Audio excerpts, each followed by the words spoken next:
At this point, Shi Chu Kong's entire body was already riddled with wounds, and he appeared to be quite calm and collected on the surface, but internally, he was feeling very concerned. There was such a huge power gap between the two sides that even in a 3-on-1 battle, they were still no match for Xiao Ying, and now that Lu Gang was dead, the situation had become even more dire.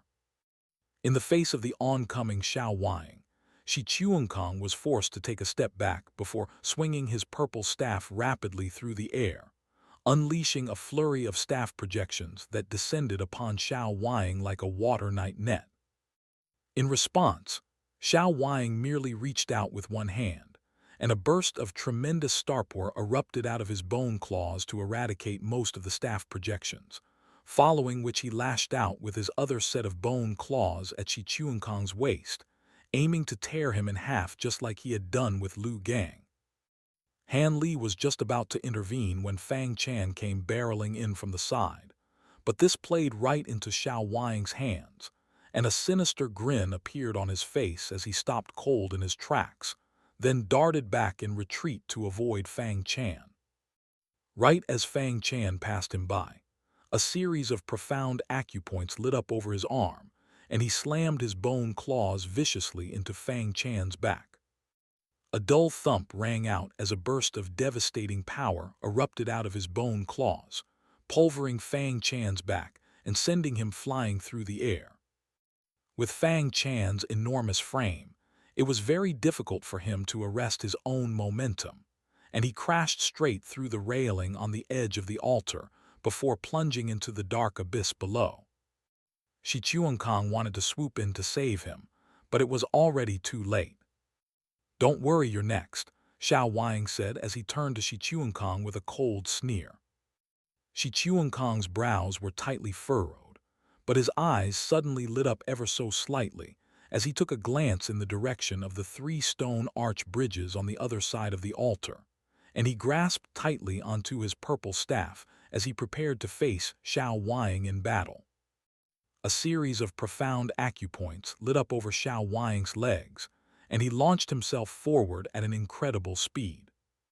In the blink of an eye, he had already reached Shi Chu Kong, and his 2 sets of bone claws were glowing radiantly as he pierced them straight at Shi Chu Kong's chest.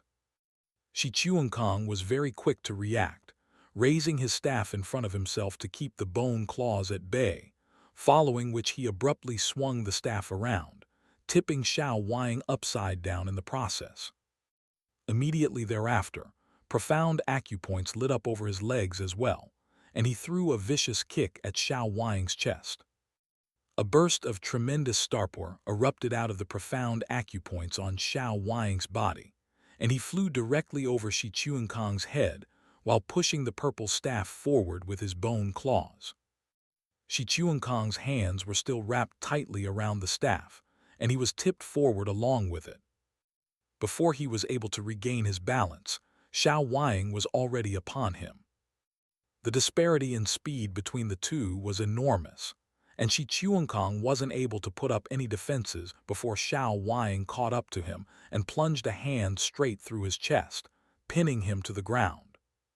Shi Chu Kong immediately threw up a mouthful of blood as he struggled to get up, only for Xiao Ying to stomp down onto his head, driving it into the ground. He then looked down at Shi Chu Kong as he sneered, "If it isn't for the fact that you're still useful to City Lord E, you'd already be long dead by now." A look of despair appeared on Shi Chu Kong's face as he slumped to the ground in a defeated manner, but right as Xiao Ying began to lift his foot from his head, he abruptly lifted his legs up from the ground before clamping them tightly around Xiao Ying's neck. Xiao Ying was caught completely off guard by this abrupt turn of events, and all of a sudden, he spotted a figure flying out of the darkness in the distance at an incredible speed. The figure reached him in what felt like the blink of an eye, then swung a white scimitar down at his neck. The figure was naturally none other than Han Li, and Xiao Ying struggled with all his might to free himself, but Shi Chu Kong was determined not to let him go, even if it meant having to sacrifice his own life. Right as he was about to be decapitated by Han Li's scimitar, a cold gleam suddenly flashed through his eyes, and the robes on his back abruptly tore open as a pair of razor-sharp bone wings sprang out of his back. There were around a dozen profound acupoints glowing on the pair of bone wings, and their sharp edges were aimed straight at Han Li. Han Li's pupils contracted slightly upon seeing this, and he stopped in his tracks before darting back in retreat. The bone wings swept through the air before him, leaving a twisted rift in the space in their wake. At the same time, a burst of starpower erupted out of Xiao Ying's shoulders, freeing him from Shi Chu Kong's legs. He then pulled his bone claws out of Shi Chu Kong's chest before kicking him away, following which he spread his bone wings and flew up into the air to glower down at Han Li from above. "I've been waiting for you," he said with a cold sneer. Han Li took a glance at Shi Chu Kong to find that, while his injuries were quite severe, they posed no threat to his life for now. He then turned his gaze back to Xiao Ying as he asked, "Are those wings a part of your body or a star artifact?" Xiao Ying harumphed coldly and gave no reply as he swooped down at Han Li from above, while lashing out with his bone claws like the talons of a bird of prey. Han Li's brows furrowed slightly as he took a step back, then swung his white scimitar diagonally up at Xiao Ying. In the instant that the scimitar was about to pass the bone claws by, the latter suddenly grabbed onto the former, following which Xiao Ying lashed out at Han Li with the pair of bone wings on his back. Han Li remained completely unfazed as he released the hilt of his scimitar, allowing it to be taken by Xiao Ying. Immediately thereafter, he clenched his fist and channeled his Titan Vajra arts as he threw a punch at Xiao Ying's chest. His fist was extremely fast, even faster than Xiao Ying's bone wings, and it struck him on the chest with a resounding boom. Xiao Ying felt as if his heart had stopped beating for a few seconds from the impact of the punch, and he was struck by a sense of asphyxiation before he was sent flying by a burst of tremendous force. However, at the same time, he was still able to glance his bone wings over Han Li's back, instantly inflicting a wound so deep that even a section of Han Li's vertebrae had been revealed. However, Han Li didn't even so much as grimace from his injuries, as he channeled his wingform ascension arts to pursue Xiao Ying without any hesitation. He was able to catch up to Xiao Ying in midair before throwing another punch at his chest, but Xiao Ying was able to cross his arms in front of his own chest to defend himself. A resounding thump rang out as Xiao Ying crashed heavily into the edge of the altar, causing the entire altar to shudder violently. A hint of surprise appeared in EQI's eyes upon seeing this, clearly not expecting such a formidable display of power from Han Li. Xiao Ying threw up a mouthful of blood as he hurriedly slashed his bone wings through the air, preemptively retaliating against any further attacks from Han Li. However, to his surprise, Han Li didn't pounce on this opportunity to continue his assault. Instead, he had already retreated to quite a distance away, and there was a smile on his face as he chanted an incantation with his hands arranged in a strange seal. Only then did Xiao Ying notice that a leaf-shaped jade pendant had appeared on his blood-stained chest.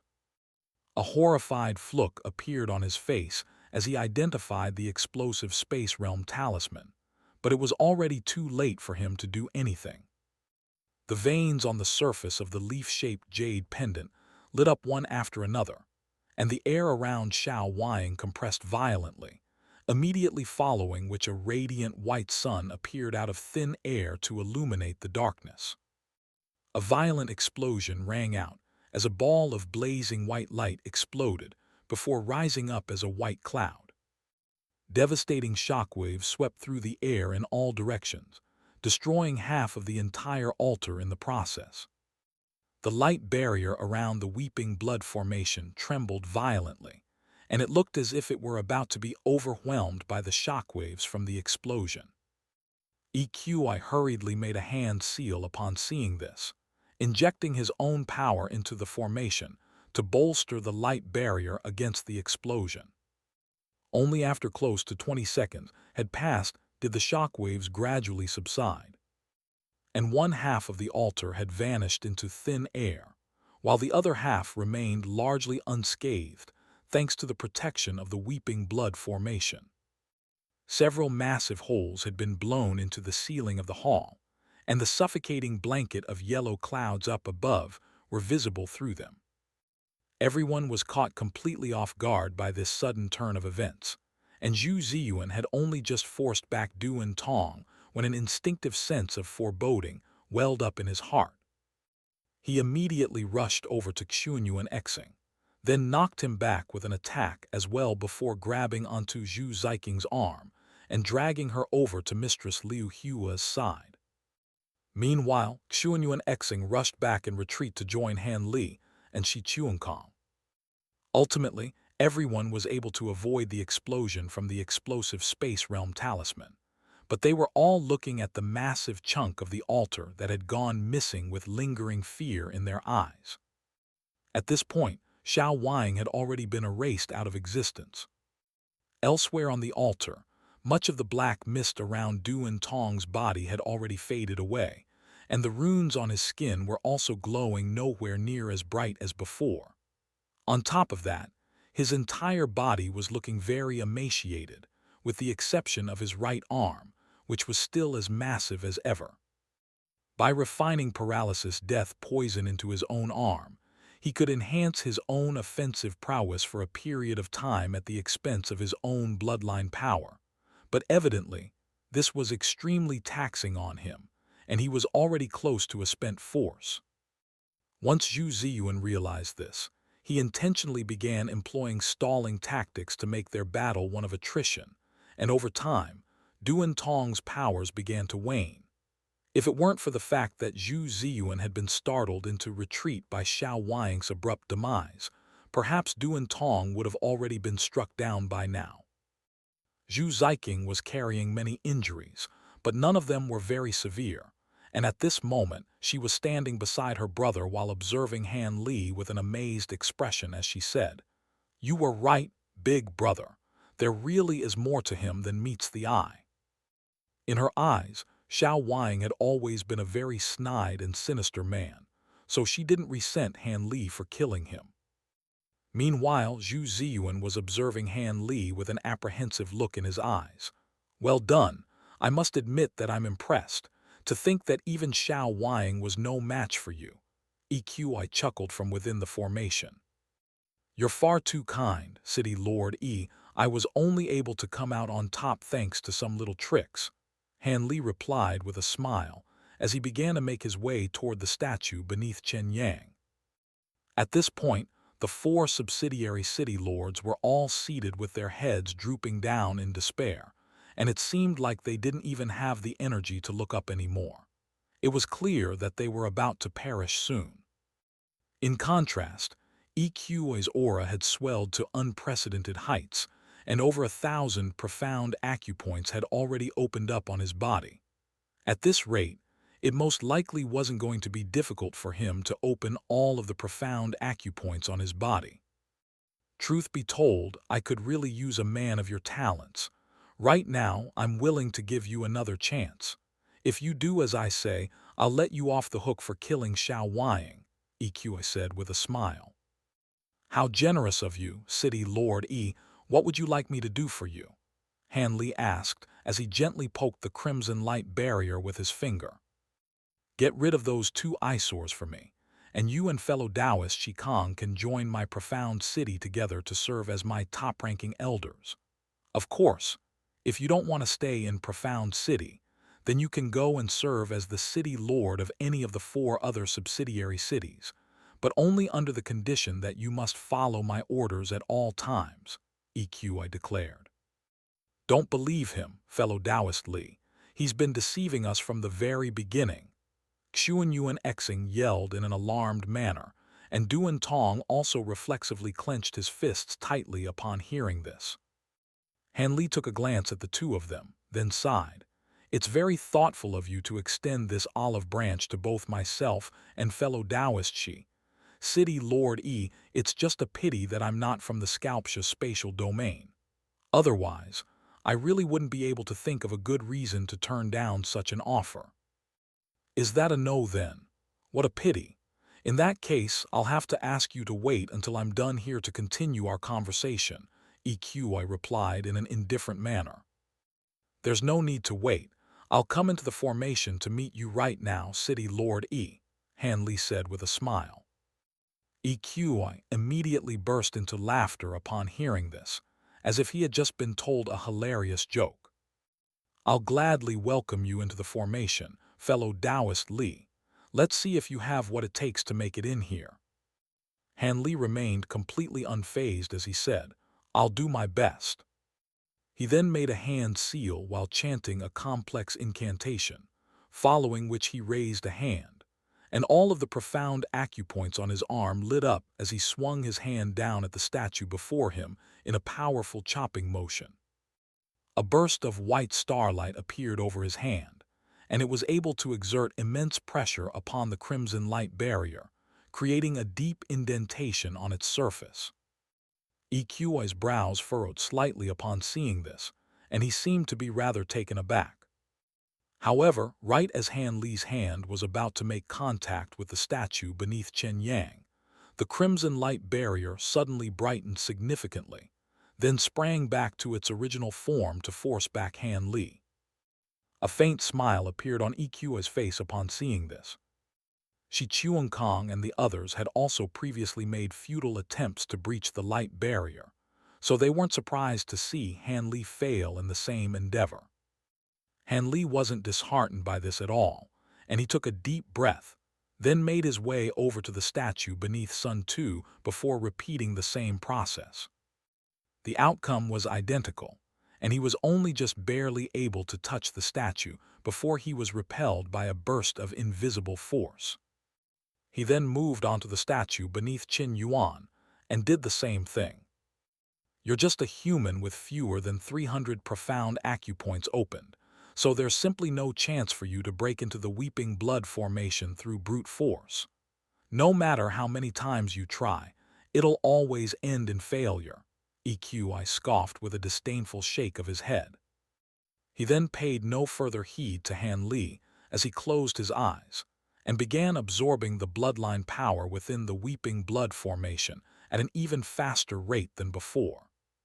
Chen Yang and the others could sense their own bloodline power surging even more rapidly out of their bodies, and they let loose a collective cry of pain, but their voices weren't very loud due to how feeble they were. Han Li remained completely unfazed as he carried out the same procedure on the statue beneath Fu Jian, then did the same thing with the statue beneath EQI. All of the 263 profound acupoints on his body lit up in unison, and it was as if a bright sun had appeared over the palm of his hand as he chopped down onto the crimson light barrier. Right as his hand came into contact with the statue before him, a secret rune that had been hidden up to this point appeared below each of the 5 statues in unison. Immediately thereafter, a faint buzzing sound rang out, and the entire crimson light barrier shuddered violently as ripples surged over its surface. EQI's eyes immediately sprang open upon sensing this disturbance, and he looked on with an astonished expression as Han Li stepped straight into the weeping blood formation, looking as if he had just made his way through a film of water. Everyone was astonished to see this. A faint smile appeared on Han Li's face as he sprang up to the very top of the light barrier, hovering in midair around 10 feet above the 5 stone statues. This weeping blood formation truly is a miraculous creation. It feels like there's a vast sea of power swirling around me, Han Li praised. Impossible. Anyone inside the formation without a weeping blood star diagram will be reduced to a sacrificial object. How are you able to remain unaffected? EQI exclaimed in an incredulous manner. Is this what you're referring to, City Lord E? Han Li asked with a smile as he extended a finger forward before drawing a circle in the air, and a crimson pentagram identical to ones on the 5 stone statues took shape beneath his feet. Right at this moment, a dull thump suddenly rang out from down below. Han Li looked down to discover that Duan Tong had also attempted to step into the formation to save Fu Jian, only to be sent flying back by a burst of tremendous force, much to the amusement of Xio Zai. A spark of hope was reignited in the hearts of the 4 subsidiary city lords, and all of them raised their heads with great difficulty to look at Han Li with hopeful expressions. "I've come to meet you in the formation, City Lord E. Are you ready?" Han Li asked with a smile. A serious look then appeared on his face as he began making a string of hand seals while chanting an urgent incantation, and a few moments later, a burst of dull rumbling suddenly rang out from deep within the formation. All 5 the statues shuddered in unison, following which a string of brand new runes appeared over each of them, and the operation of the entire formation slowed down significantly, as if it were going to stop operating altogether. However, immediately thereafter, the viscous crimson light at the bottom of the pond rose up once again, then passed through the crimson cocoons around the 4 subsidiary city lords, one after another before surging into EQI's body. EQI was rather puzzled to see this, but his befuddlement quickly turned to alarm as he discovered that the purified crimson light flowing into his body was flowing out again, before surging into Han Li's body. In the blink of an eye, Han Li's entire body was enveloped in a giant crimson cocoon consisting of countless thin crimson threads, and he had become the final destination for the crimson light within the formation. As this burst of tremendous power surged into his body, his expression instantly became twisted with agony. He felt as if his meridians were being torn apart from the inside, and he was clenching his teeth so tightly against the pain that they were on the verge of shattering. He had thought that after being filtered and purified by the city lords, this burst of bloodline power wouldn't be so violent anymore. But the reality was that with only fewer than 300 profound acupoints opened, his body was still too frail to withstand such tremendous power. Thankfully, Han Li had developed an extraordinary pain tolerance over the course of his cultivation journey, so he was able to retain his lucidity. Inside the crimson cocoon, over 1,000 specks of white light appeared over his body, but of course, most of them were blurry and insubstantial. "Impossible! How have you seized control of the weeping blood formation? Who are you?" EQI exclaimed in an incredulous manner. Han Li paid no heed to him as he let loose a long roar and channeled his heavenly baleful purgatory arts with all his might, funneling the bloodline power surging into his body toward profound acupoints that he was still yet to open. In the span of no more than 20 seconds, 3 profound acupoints had opened in rapid succession on his chest, while everyone else looked on in astonishment. "How could this be, big brother? Could it be that this human has some ties with the great ruins?" Xio Zai asked. Shi Chu Kong was also looking on with mixed emotions, completely stunned by the fact that Han Li seemed to have gained the upper hand over EQI in the blood-weeping formation. A cold look appeared in EQI's eyes upon seeing this, and he suddenly made a hand seal before tapping a finger against his own glabella. A strange crimson rune instantly appeared on his glabella, and the crimson light emanating from him instantly brightened to intercept the bloodline power that was flowing out of his body. As a result, the influx of bloodline power into Han Li's body slowed down, and he turned to EQI with a smile as he said, "You are only drawing upon the power of the weeping blood formation through illegitimate means, so there's no way you can hope to contend with me. My eyes have truly been opened today. If we were outside the formation, I would be able to crush you with a single finger. Yet here you are, displaying more insolence than you would ever dare to if we were elsewhere. Let me see what you have up your sleeve to back up that big mouth of yours." EQI sneered. Immediately thereafter, He made another hand seal before tapping his own glabella several more times in succession, and several more identical runes appeared on his forehead, following which the bloodline power that was seeping out of his body began to return again. Han Li paid no heed to EQI as he began making a string of hand seals of his own, and a burst of white light rose up from his crimson cocoon.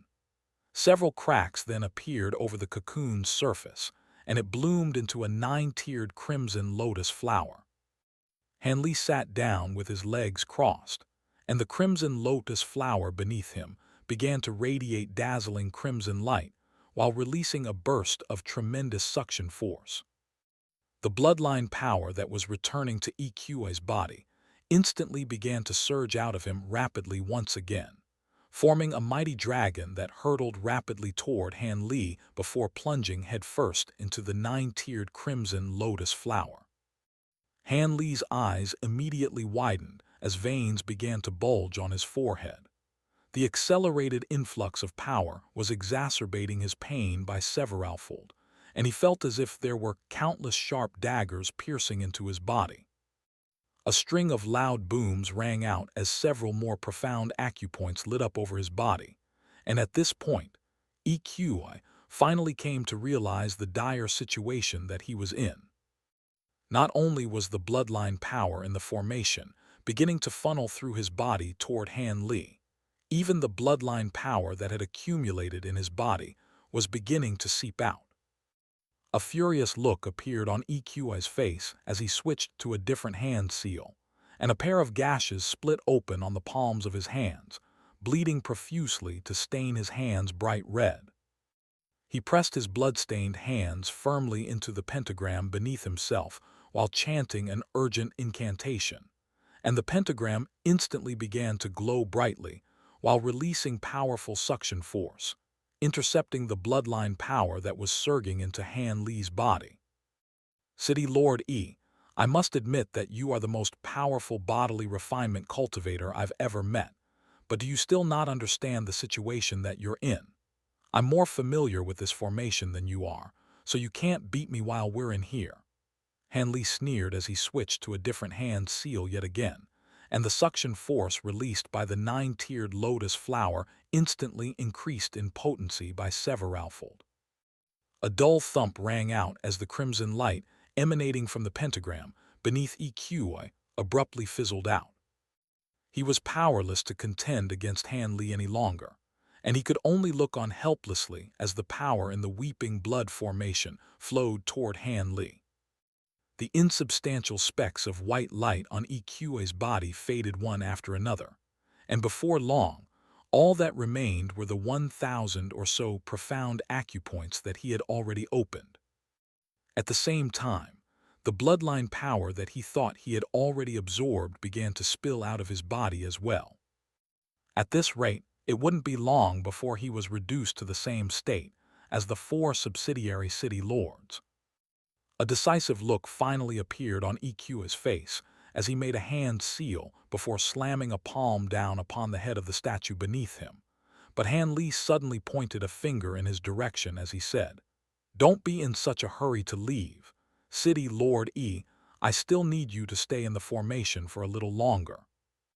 A vast expanse of crimson light erupted out of the pentagram beneath EQI, following which a 7-petaled crimson lotus flower emerged, then closed itself around him like the mouth of a giant beast.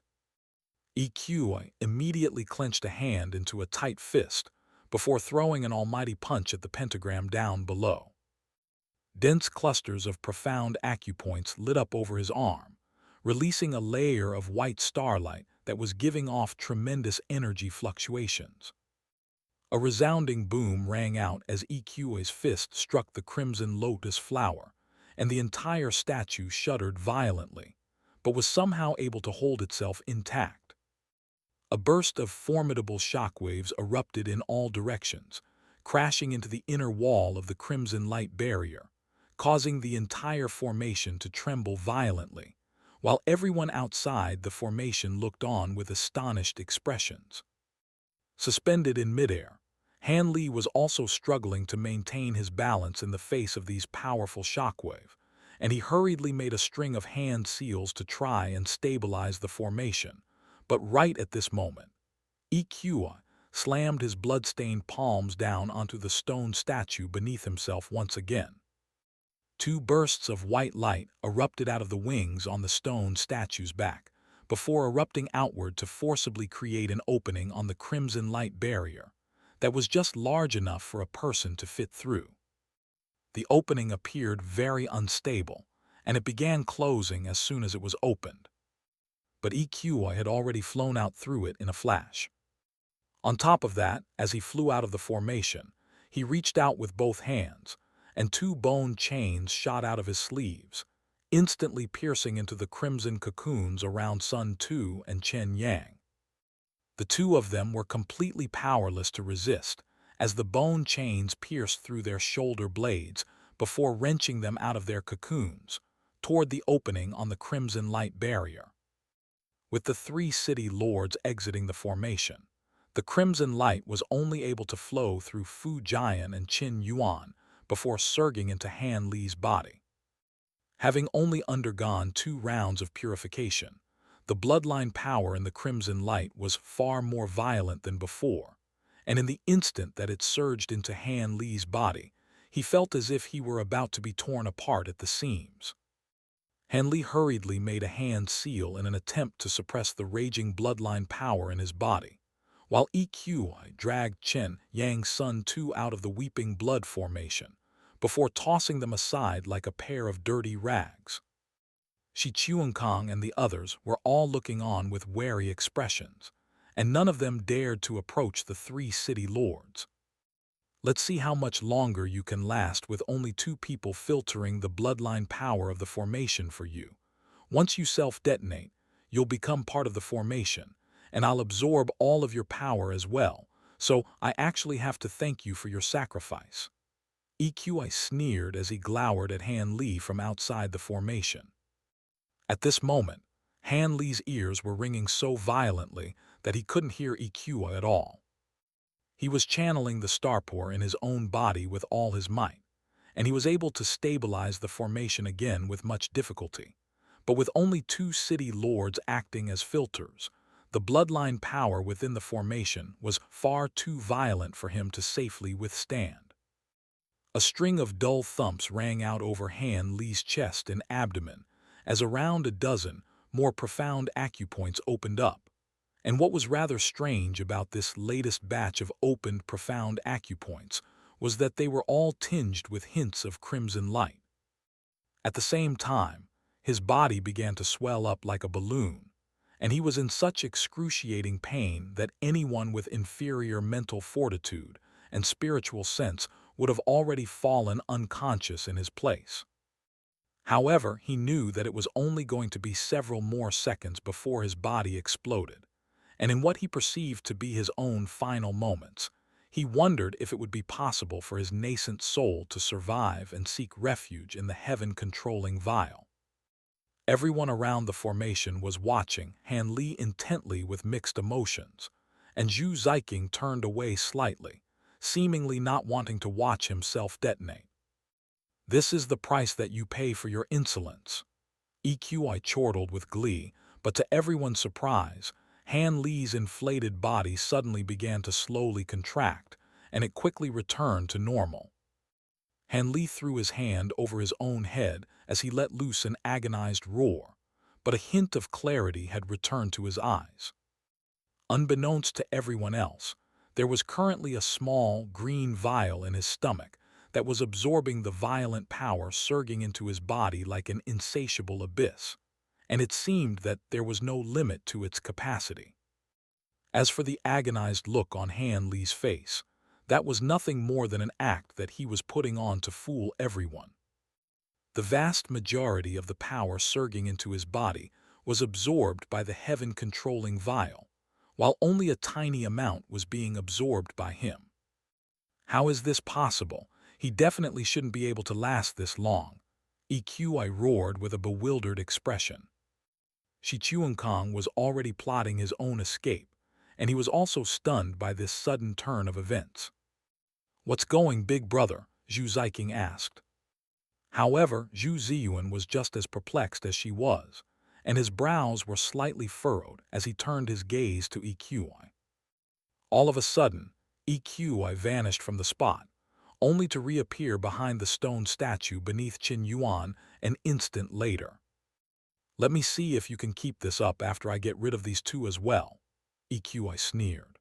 A string of cracks and pops rang out from EQI's joints as he spoke, and his height was increased by several feet as he reached out with one hand, emulating what Han Li had done earlier as he forced the palm of his hand into the crimson light barrier, until he made contact with the statue inside. In the instant that he made contact with the statue, he curled his fingers inward forcefully, piercing straight through the crimson light barrier to press his hand against the statue. Immediately thereafter, he began chanting an urgent incantation, and the statue shuddered as the crimson light emanating from it dimmed significantly. A dull thump rang out as the crimson cocoon around Qin Yuan imploded, and EQI made a hand seal with one hand while making a grabbing motion with the hand that had reached into the formation, and a giant crimson hand projection appeared before making a grab for Qin Yuan. Han Li was just about to intervene when a sense of foreboding suddenly welled up in his heart, and he immediately looked up at the sky. At the same time, EQI also looked up, clearly having sensed the same thing.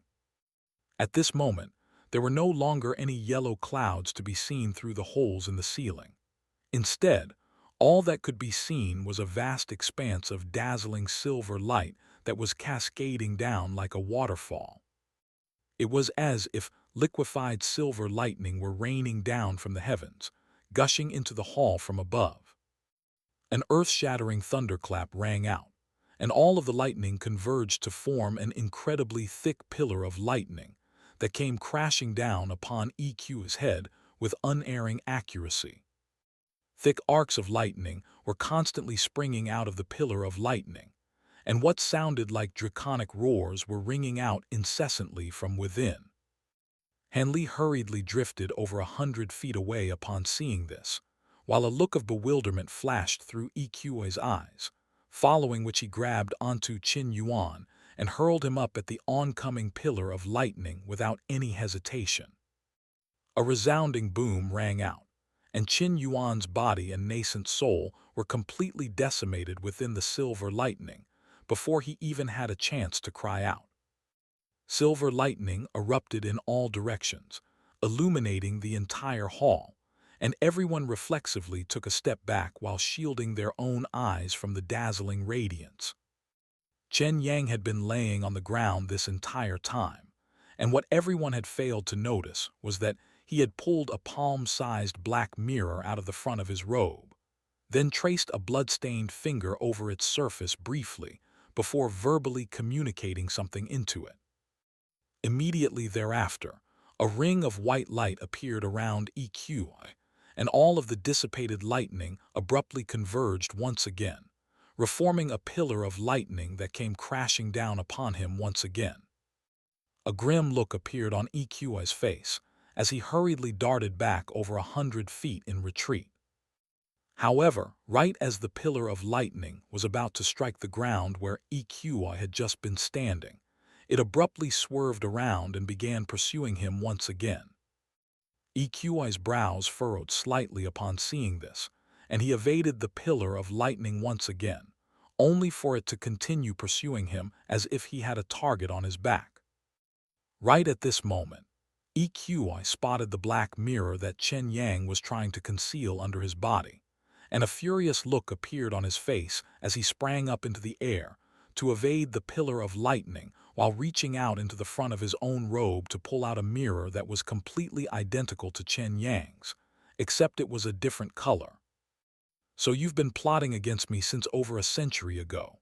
You can have this back," EQI harumphed coldly as he hurled the mirror at Chen Yang, and it fell to the ground with a loud crack before rolling over to his side.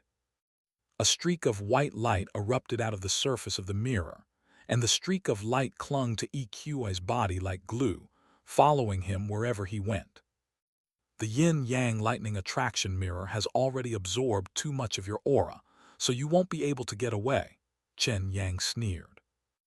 EQI became even more furious upon hearing this, but he had no time to lash out at Chen Yang, as the pillar of lightning was racing after him at an incredible speed. No one knew where these pillars of lightning had come from, but it had to have been extremely formidable, considering how wary EQI was of it. After evading the pillar of lightning several more times, its speed and power still hadn't waned in the slightest, and a decisive look appeared in EQI's eyes upon seeing this. He drifted onto the altar, taking no further evasive measures as all of the over, a thousand profound acupoints on his body began to glow radiantly. A layer of scorching, white starlight enshrouded his entire body, and he lowered his own center of gravity before throwing a punch at the oncoming pillar of lightning. A resounding boom rang out as the pillar of lightning transformed into a ball of lightning that devoured EQI whole. Arcs of silver lightning sprang incessantly through the air, causing the nearby space to ripple violently, creating countless tiny spatial rifts in the process. The crimson light barrier was on the verge of being torn apart, but it was able to remain intact thanks to the bloodline power that it was able to draw upon from the formation. Han Li was astonished as he looked up at the sky once again. The sea of yellow clouds had reappeared up above, and at the center was a massive black hole. Han Li immediately began to bolster the crimson light barrier around the weeping blood formation with all his might, while also preparing himself to flee at any moment. Close to 20 seconds later, the ball of lightning finally dissipated to reveal EQI, who was still standing, and all of his profound acupoints continued to glow radiantly. However, his right arm, which had made direct contact with the ball of lightning, had been completely charred black. A plume of white smoke billowed out of EQI's mouth as he exhaled, and all of a sudden, his entire right arm crumbled away into ashes. However, a burst of white light then appeared over his right shoulder, and a new arm began to rapidly take shape, completely regenerating in the span of no more than several seconds. At this moment, EQI's face was bright red, as was his entire body, and countless veins were bulging beneath his skin, presenting an unsettling sight to behold. Han Li's expression changed slightly upon seeing this. That's the hazy helmet technique. In the next instant, the unnatural red coloration of EQI's skin faded away, and his complexion instantly turned as pale as a sheet. Not only that, but small spurts of blood began to spray out of all of his profound acupoints, while blood also came gushing involuntarily out of his mouth. Even though he had managed to withstand the pillar of lightning using the hazy helmet technique, it was so formidable that it had still managed to injure all of his profound acupoints. City Lord Zhu Ziyuan and Zhu Ziking flew over to his side with concerned looks on their faces. EQI paid no heed to them as he looked up into the sky, right as 7 figures descended from one of the holes in the ceiling, and they were led by none other than Sha Xin. Long time no see, fellow Taoist Sha Xin giggled in a seductive manner, and the woman in purple was standing beside her. The other 5 figures to round out the 7 were Zhu Fa, Wu Yun, the brawny man with the braid on his head, and 2 bald men clad in suits of black armor. EQI didn't seem surprised to see them at all, but all of the other profound city cultivators were astonished by the sudden arrival of the puppet city cultivators. Han Li was also rather taken aback to see the puppet city cultivators, and his gaze lingered momentarily on the woman in purple before he looked away again. At the same time, he was still putting on an agonized expression when in reality, the vast majority of the bloodline power surging into his body was still being absorbed by the heaven-controlling vial. Upon catching sight of Han Li, the woman in purple suddenly shuddered slightly, and it seemed that she was about to say something, but right at this moment, several golden runes suddenly appeared on her glabella beneath the black veil over her face, and her interest in Han Li abruptly faded away. No one else had noticed this, but Han Li had been secretly observing her this entire time, so this fleeting reaction from her didn't manage to escape his notice. Right at this moment, two figures rushed over to join the Puppet City cultivators, namely Chen Yang and Xunyuan Xing. A layer of bright crimson light had appeared over Chen Yang's face, and he seemed to have taken some type of pill that had restored some of his strength. "Well done, fellow Taoist Chen. You've made a truly stellar contribution in this elaborate plot of ours," Xiao Fa praised with an excited look on his face. It was only thanks to City Lord Sha's unmatched wisdom that this plan was able to work.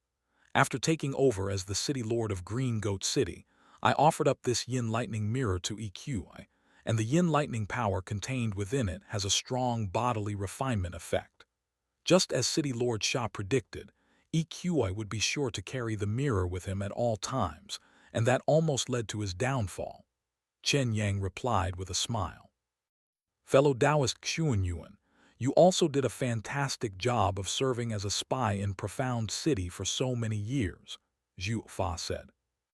"It's my honor to be able to make a contribution to City Lord Sha," Xuanyuan Xing replied in a respectful manner. "So all of you have been working together from the very beginning.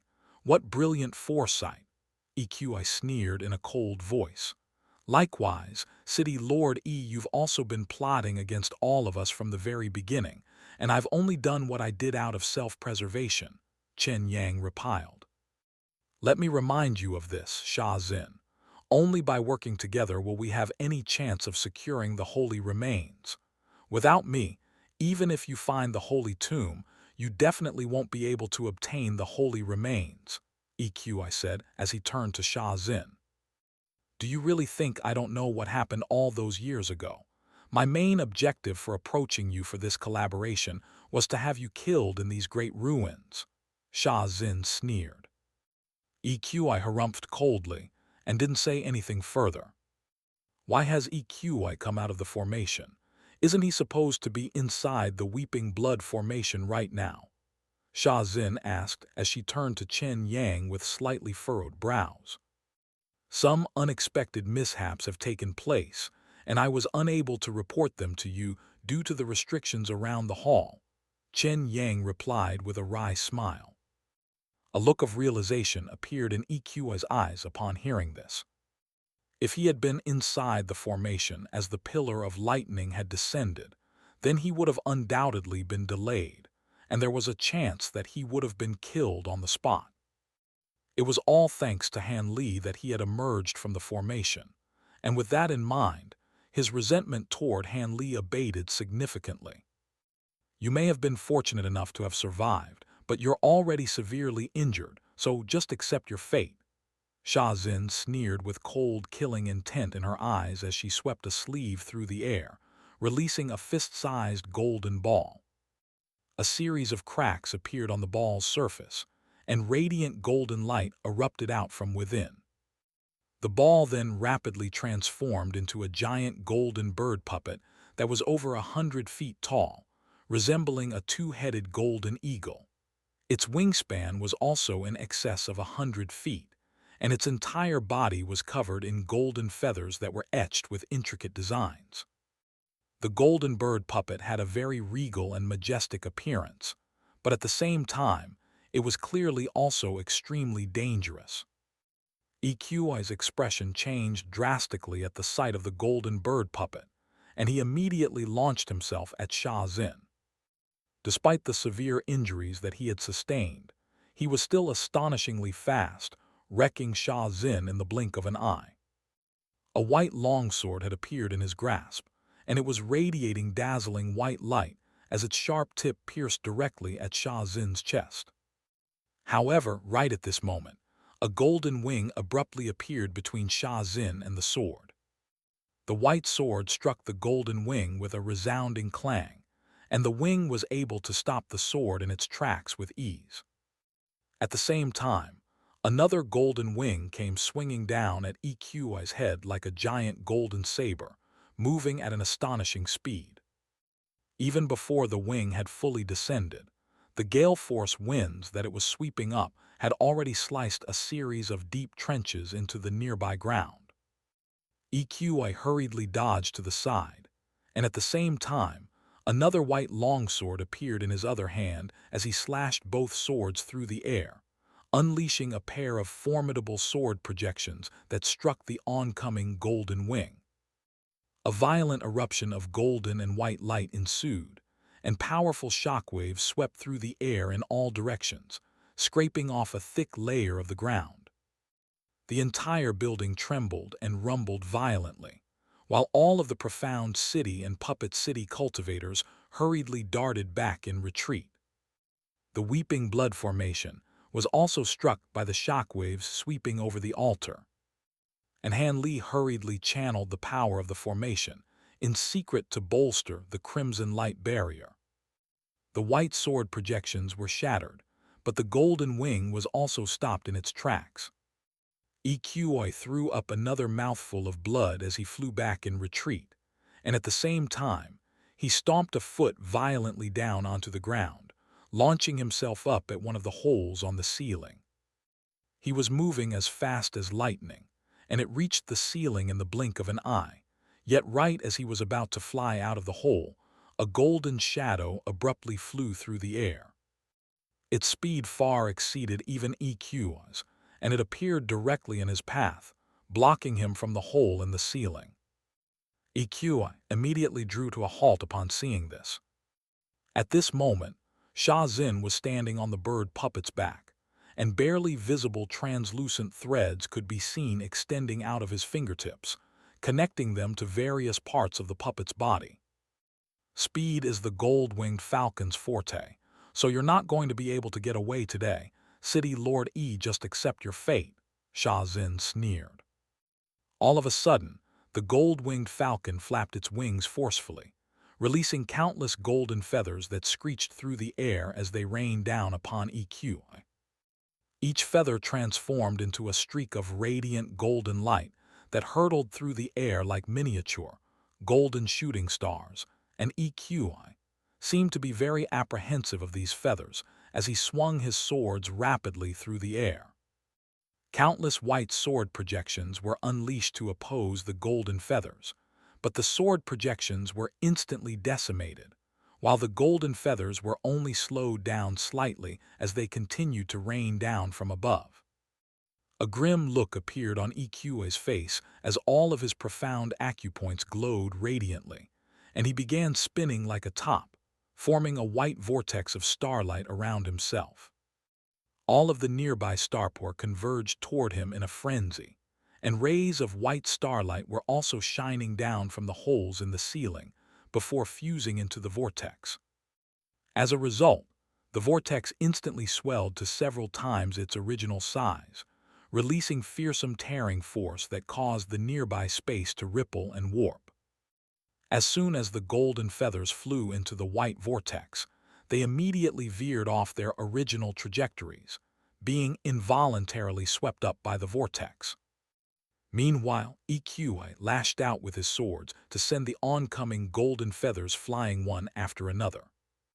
However, these golden feathers were imbued with tremendous power, and with each one that EQI repelled, he would involuntarily shudder and be knocked back slightly.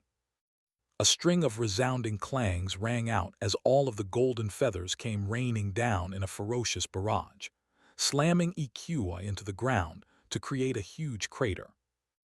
Most of the golden feathers that were repelled pierced into the ground, while the rest were redirected at the nearby walls, and in the face of these golden feathers, all of the surrounding structures may as well have been carved out of tofu.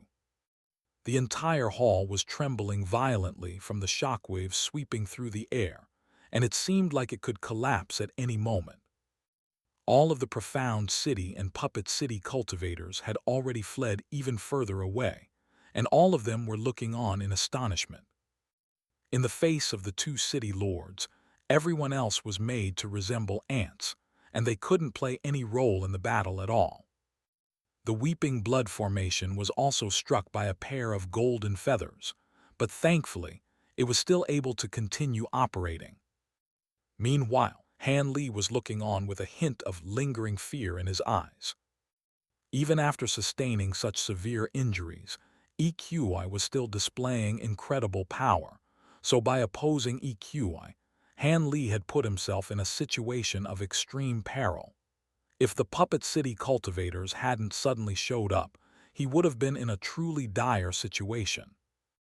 Right at this moment, EQI sprang out of the crater in the ground, and the starlight emanating from his body had already completely faded. He threw up another mouthful of blood, and it seemed like he was truly a spent force. The gold-winged falcon appeared directly above EQI in a flash, and Sha Xin looked down at him with a cold expression as she said, "You're not getting away. Today is the day that I avenge our master." The gold-winged falcon flapped its wings once again, unleashing another flurry of golden feathers. Despite the terrible condition that he was in, EQI displayed no intention of giving up, and he was just about to defend himself when 8 bursts of silver light suddenly shot forth from the side. Each streak of light contained a silver ball, and they appeared above EQI in the blink of an eye. The 8 silver balls then exploded to release countless silver runes, which formed a formation of silver light in the blink of an eye. The formation encompassed an area with a radius of several hundred feet, and it was impossible to see EQI within the formation. Countless golden feathers shot into the silver formation, causing it to tremble violently, but it was able to remain intact. Sha Xin's expression changed slightly upon seeing this, and she cast her gaze toward the direction that the streaks of silver light had come from, but there was no one there. She gave a cold harumph upon seeing this, and the gold-winged falcon swooped down at her behest before releasing another torrential barrage of golden feathers upon the silver formation. At the same time, a burst of radiant golden light appeared over its talons as it descended with unstoppable might. A pair of giant golden talon projections appeared in midair, then clawed down upon the silver formation before forcefully tearing it to shreds. At the same time, 2 figures sprang out of the ruined silver formation, and they were none other than EQI and Mistress Liu Hua. At this moment, EQI's complexion was looking slightly better, seemingly having administered some self-treatment while in the silver formation. Instead of fleeing toward the holes in the ceiling of the hall, the 2 of them rushed toward one of the walls in the hall, which was riddled with cracks after being struck by around a dozen golden feathers. "You're not getting away," Sha Xin yelled, and the gold-winged falcon immediately set off in pursuit of EQI and Mistress Liu Hua at an astonishing speed, reaching them in the blink of an eye before grabbing down with its massive talons. Right at this moment, Mistress Liu Hua suddenly swept a sleeve through the air, releasing a streak of black light that hurtled directly toward the oncoming gold-winged falcon like lightning. The black light was formed by countless tiny black particles, and it was giving off very peculiar energy fluctuations. Sha Xin seemed to have identified what the streak of black light was right away, and an alarmed look appeared on her face as she exclaimed, "Where did you obtain this extreme origin magnetic light from?" At the same time, the gold-winged falcon swerved to the left at her behest to try and evade the streak of black light, but it was already too late, and the streak of black light struck the gold-winged falcon in the abdomen. A loud thump rang out as the burst of black light exploded into a series of glowing black ripples that rapidly spread outward in all directions.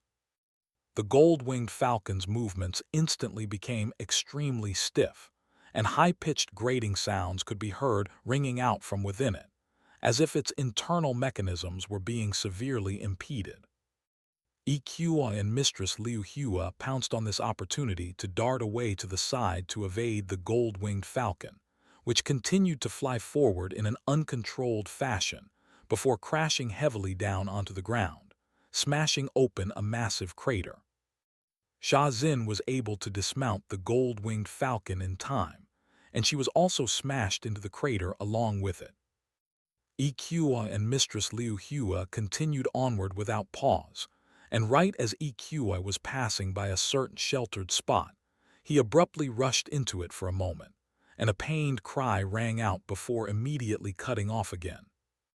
As EQI re-emerged from that sheltered spot, he was carrying a person with him, and Han Li was surprised to identify that it was none other than Shi Chu Kong. His eyes were tightly shut, but his aura still remained, so it seemed that he had only been knocked unconscious. This came as quite a relief to Han Li, but at the same time, he was rather perplexed. EQI had sustained very severe injuries, and he was still in a very perilous situation. So why was it that he had taken the time to capture Shi Chu Kong instead of focusing wholeheartedly on fleeing the scene? EQI continued to rush away like lightning, appearing in front of the wall that was riddled with cracks in the blink of an eye. Radiant white starlight erupted out of his fist as he threw an almighty punch into the wall, and the entire building shuddered violently as a huge hole was smashed into the wall, allowing the light outside to shine into the hall. Right at this moment, Sha Zin flew out of the crater in the distance, and an urgent look appeared on her face as she rushed after EQI and Mistress Liu Hua, displaying some very impressive speed of her own. At the same time, she swept both sleeves through the air to release a pair of silver balls, each of which split open to transform into a giant silver bird in the blink of an eye, and the two silver bird puppets flapped their wings urgently as they flew after EQI and the Mistress Liu Hua. Silver light was flashing over the bodies of the bird puppets, and countless sharp silver spikes shot forth through the air, raining down upon the targets that they were pursuing. Even though Sha Zin had reacted very quickly, too much distance had already been opened up between her and EQI's duo, and the two of them rushed out of the hole in the wall before the bird puppets and the torrential barrage of silver spikes could reach them. The silver spikes rained down onto the wall, instantly punching it full of countless holes. The two silver bird puppets were quite similar in appearance to the gold-winged falcon, but they seemed to be far inferior in power. However, they weren't much slower than the gold-winged falcon, and they were unable to arrest their own momentum as they crashed heavily into the hole in the wall. Two resounding booms rang out as the entire building shuddered violently once again, and the hole in the wall was expanded significantly, but still not to the degree that it could allow the two puppets to pass through. The two silver puppets were stuck in the hole, and they were struggling with all their might, presenting a rather comical sight to behold.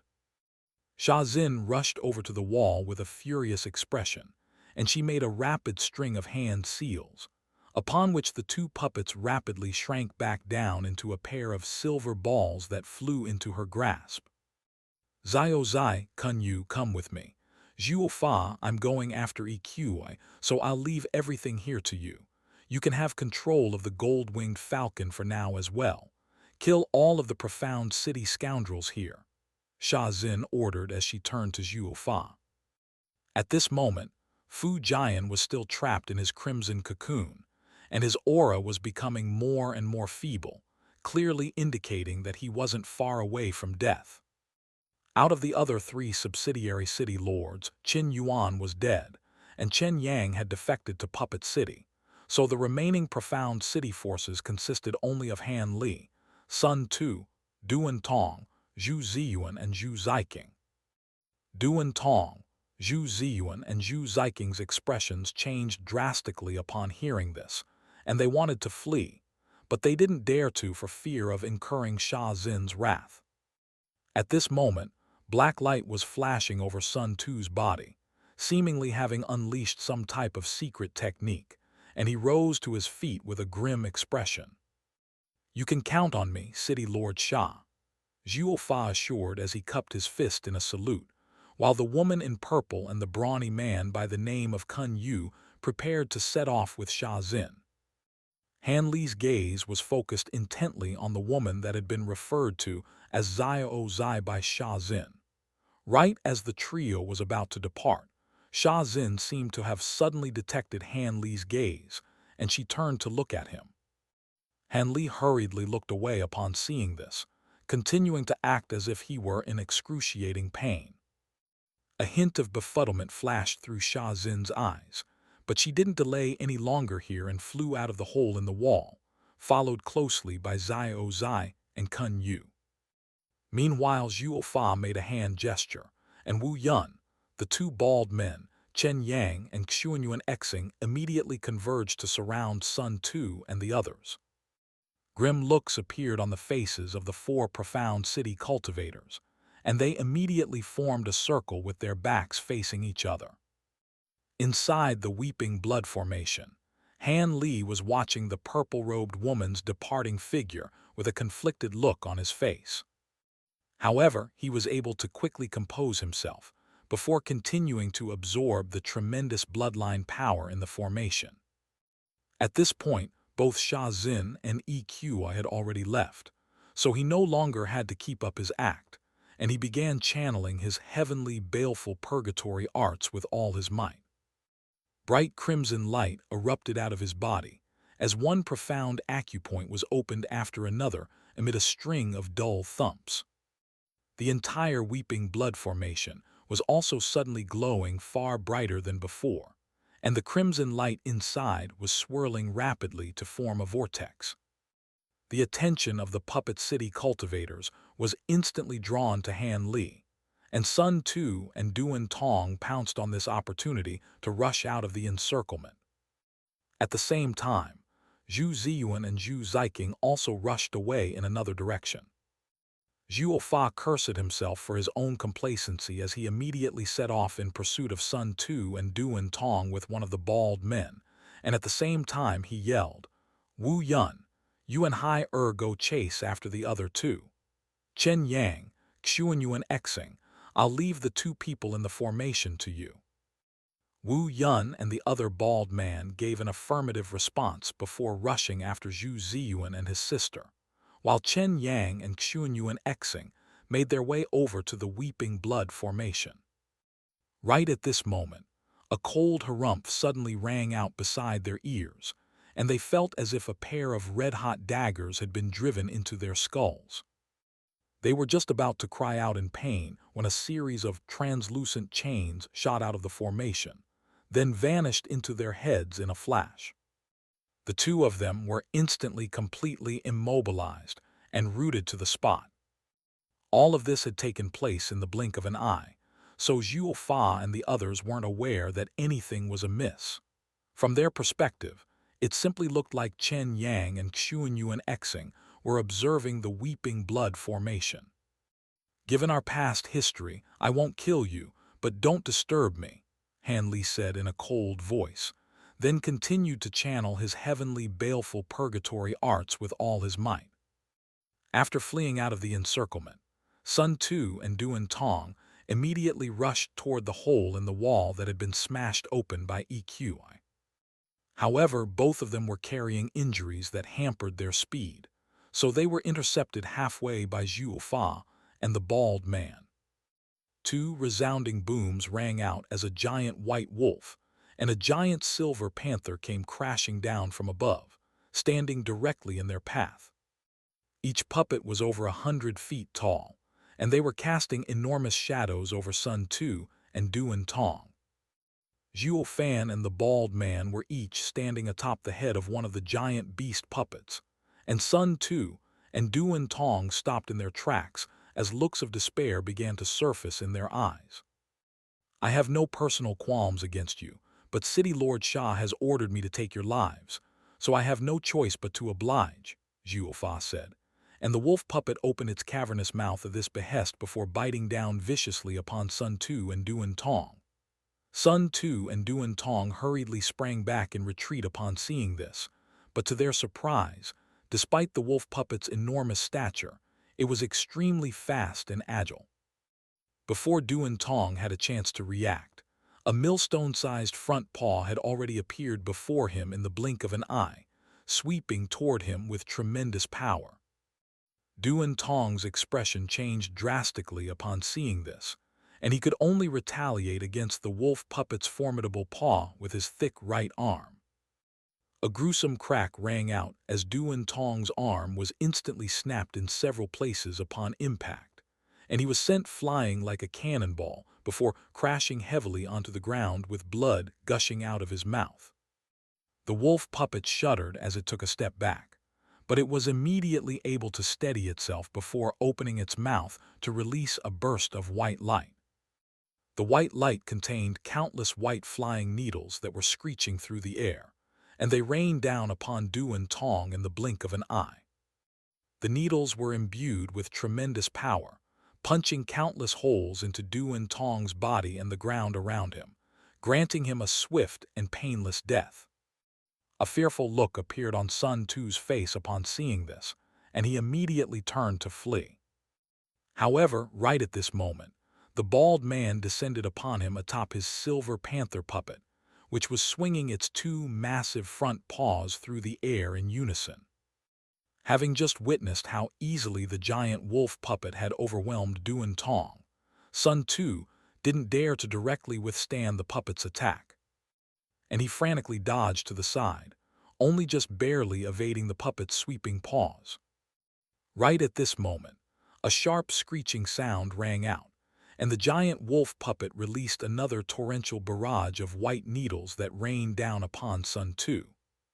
Sun Tu let loose a low roar as a thin, black-boned sword appeared in his hand amid a flash of black light, and he slashed his sword at the oncoming barrage of flying needles.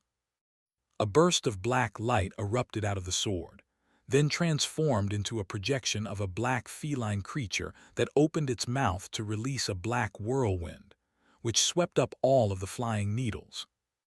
In the blink of an eye, all of the flying needles vanished without a trace, while the feline projection also faded away, but the black light emanating from the sword had dimmed significantly, indicating that it had just expended a great deal of its power.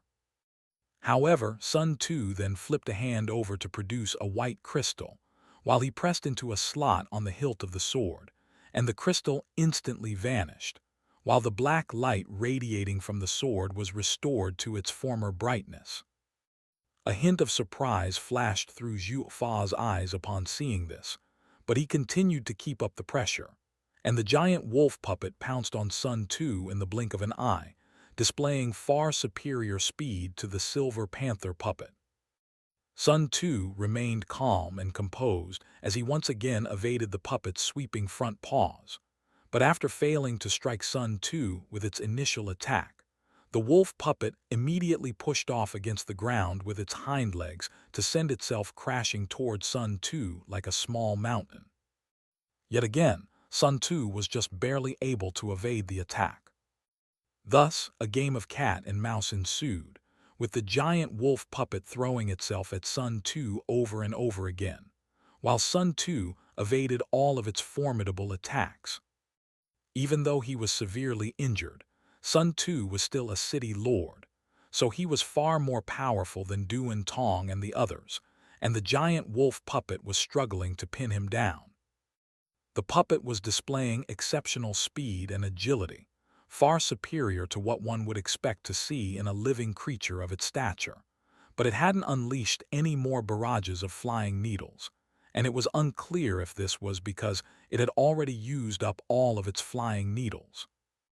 Even so, the giant wolf was picking up more and more speed as the battle wore on, and it was gradually beginning to catch up to Sun Tu. Meanwhile, the bald man observed the battle from afar atop his silver panther puppet, making no attempt to help Xiu Fa. Xiu Fa's lone wind wolf was a puppet of an extremely high caliber, and it would have no problems dealing with an injured city lord. On top of that, the bald man knew that he would only serve as a hindrance to Xiu Fa, and that was why he was remaining on the sidelines.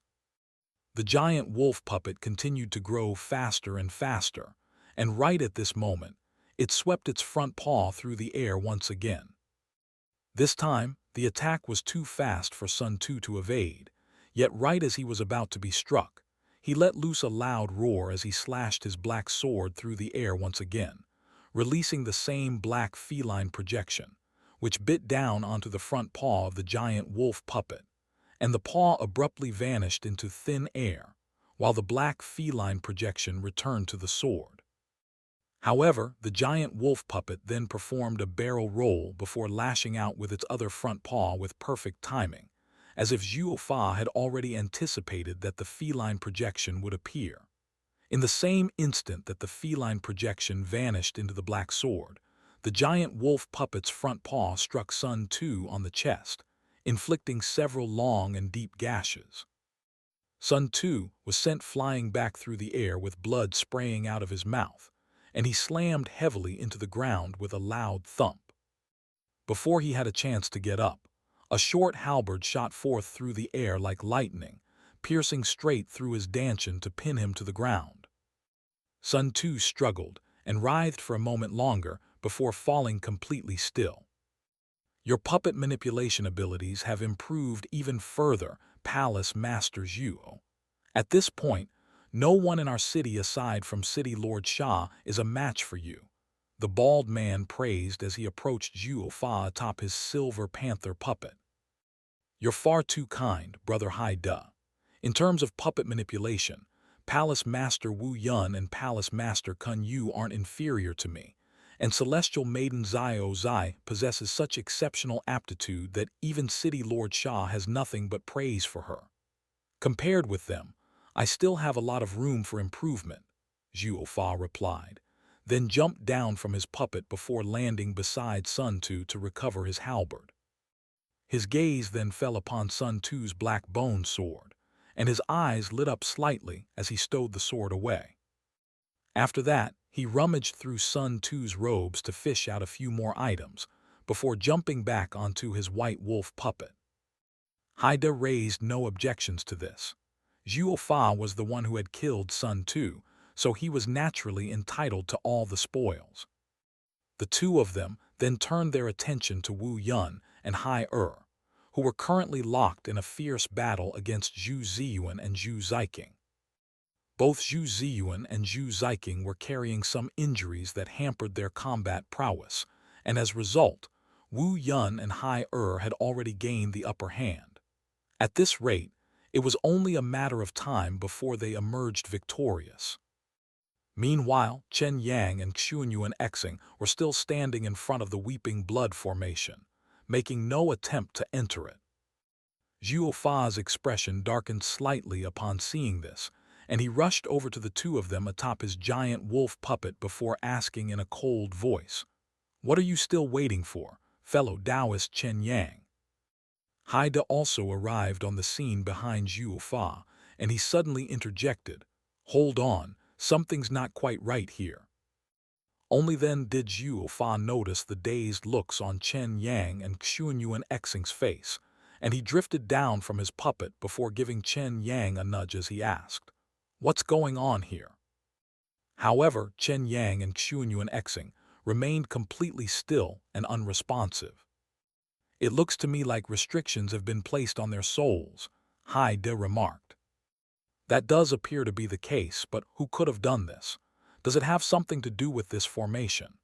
Xiao Fa mused as he cast his gaze toward Han Li and Fu Jian inside the formation. At this point, the crimson cocoons around them had already become so thick that it was impossible to see the two of them from outside the formation. "In any case, we can't allow this formation to keep operating any longer," Xiao Fa said as a cold gleam flashed through his eyes, and he leaped back onto his giant wolf puppet. A burst of radiant white light emerged over the puppet's body at his behest, all of which converged toward its only remaining front paw. Immediately thereafter, the puppet sprang up into the air before swiping its front paw at the Weeping Blood formation, unleashing 5 crescent-shaped claw projections that were each several hundred feet in length. The claw projections were giving off an extremely formidable aura, and Zhu Ziyuan and the others all turned to see what was happening from afar. The 5 claw projections descended upon the crimson light barrier in the blink of an eye, and right at this moment, countless crimson runes suddenly appeared over the light barrier. As a result, the light barrier was significantly bolstered, and an earth-shattering boom rang out as blinding red and white light erupted in all directions, causing the entire hall to tremble violently. The tremors quickly subsided, while the white and red light also faded away to reveal the crimson light barrier, which remained completely unscathed. Xiao Fa's expression immediately darkened slightly upon seeing this. It looks like the two people in the formation must be responsible for what happened to Chen Yang and Xuanyuan Xing. Palace Master Zhuo, let's combine our powers to break this light barrier together, Haida urged. Haida raised both hands up into the air as he spoke, and a series of flashing silver patterns appeared over the body of the silver panther puppet. This light barrier is too resilient for our puppets to break through on their own, Xiao Fa said, as he raised a hand to stop Haida. What do we do then? Haida asked with tightly furrowed brows. Don't worry, our puppets may not be able to break this restriction, but we have another trump card up our sleeves. This must be why City Lord Xia left the gold-winged falcon puppet behind for us, Xiao Fa said as he turned to the gold-winged falcon. Right at this moment, a cold harumph suddenly rang out beside his ears, and he let loose an involuntary cry of pain as he reflexively threw his hands over his own head.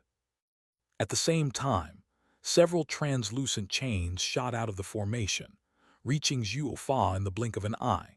Yet right as they were about to vanish into his head, dozens of near-transparent thin threads abruptly shot out of his glabella before wrapping themselves around the oncoming translucent chains.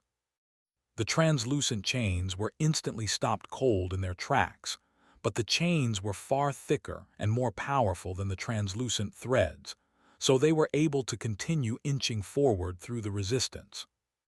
However, this brief window of respite was all that was required for Xiao Fa to recover from the effects of Han Li's spirit-stunned thorn, and he leaped up from his giant wolf puppet before rushing away into the distance as he sneered. Looks like you must not have much experience in facing us puppet city cultivators in battle. Otherwise, you'd know that a spiritual attack of this caliber wouldn't pose any threat to us.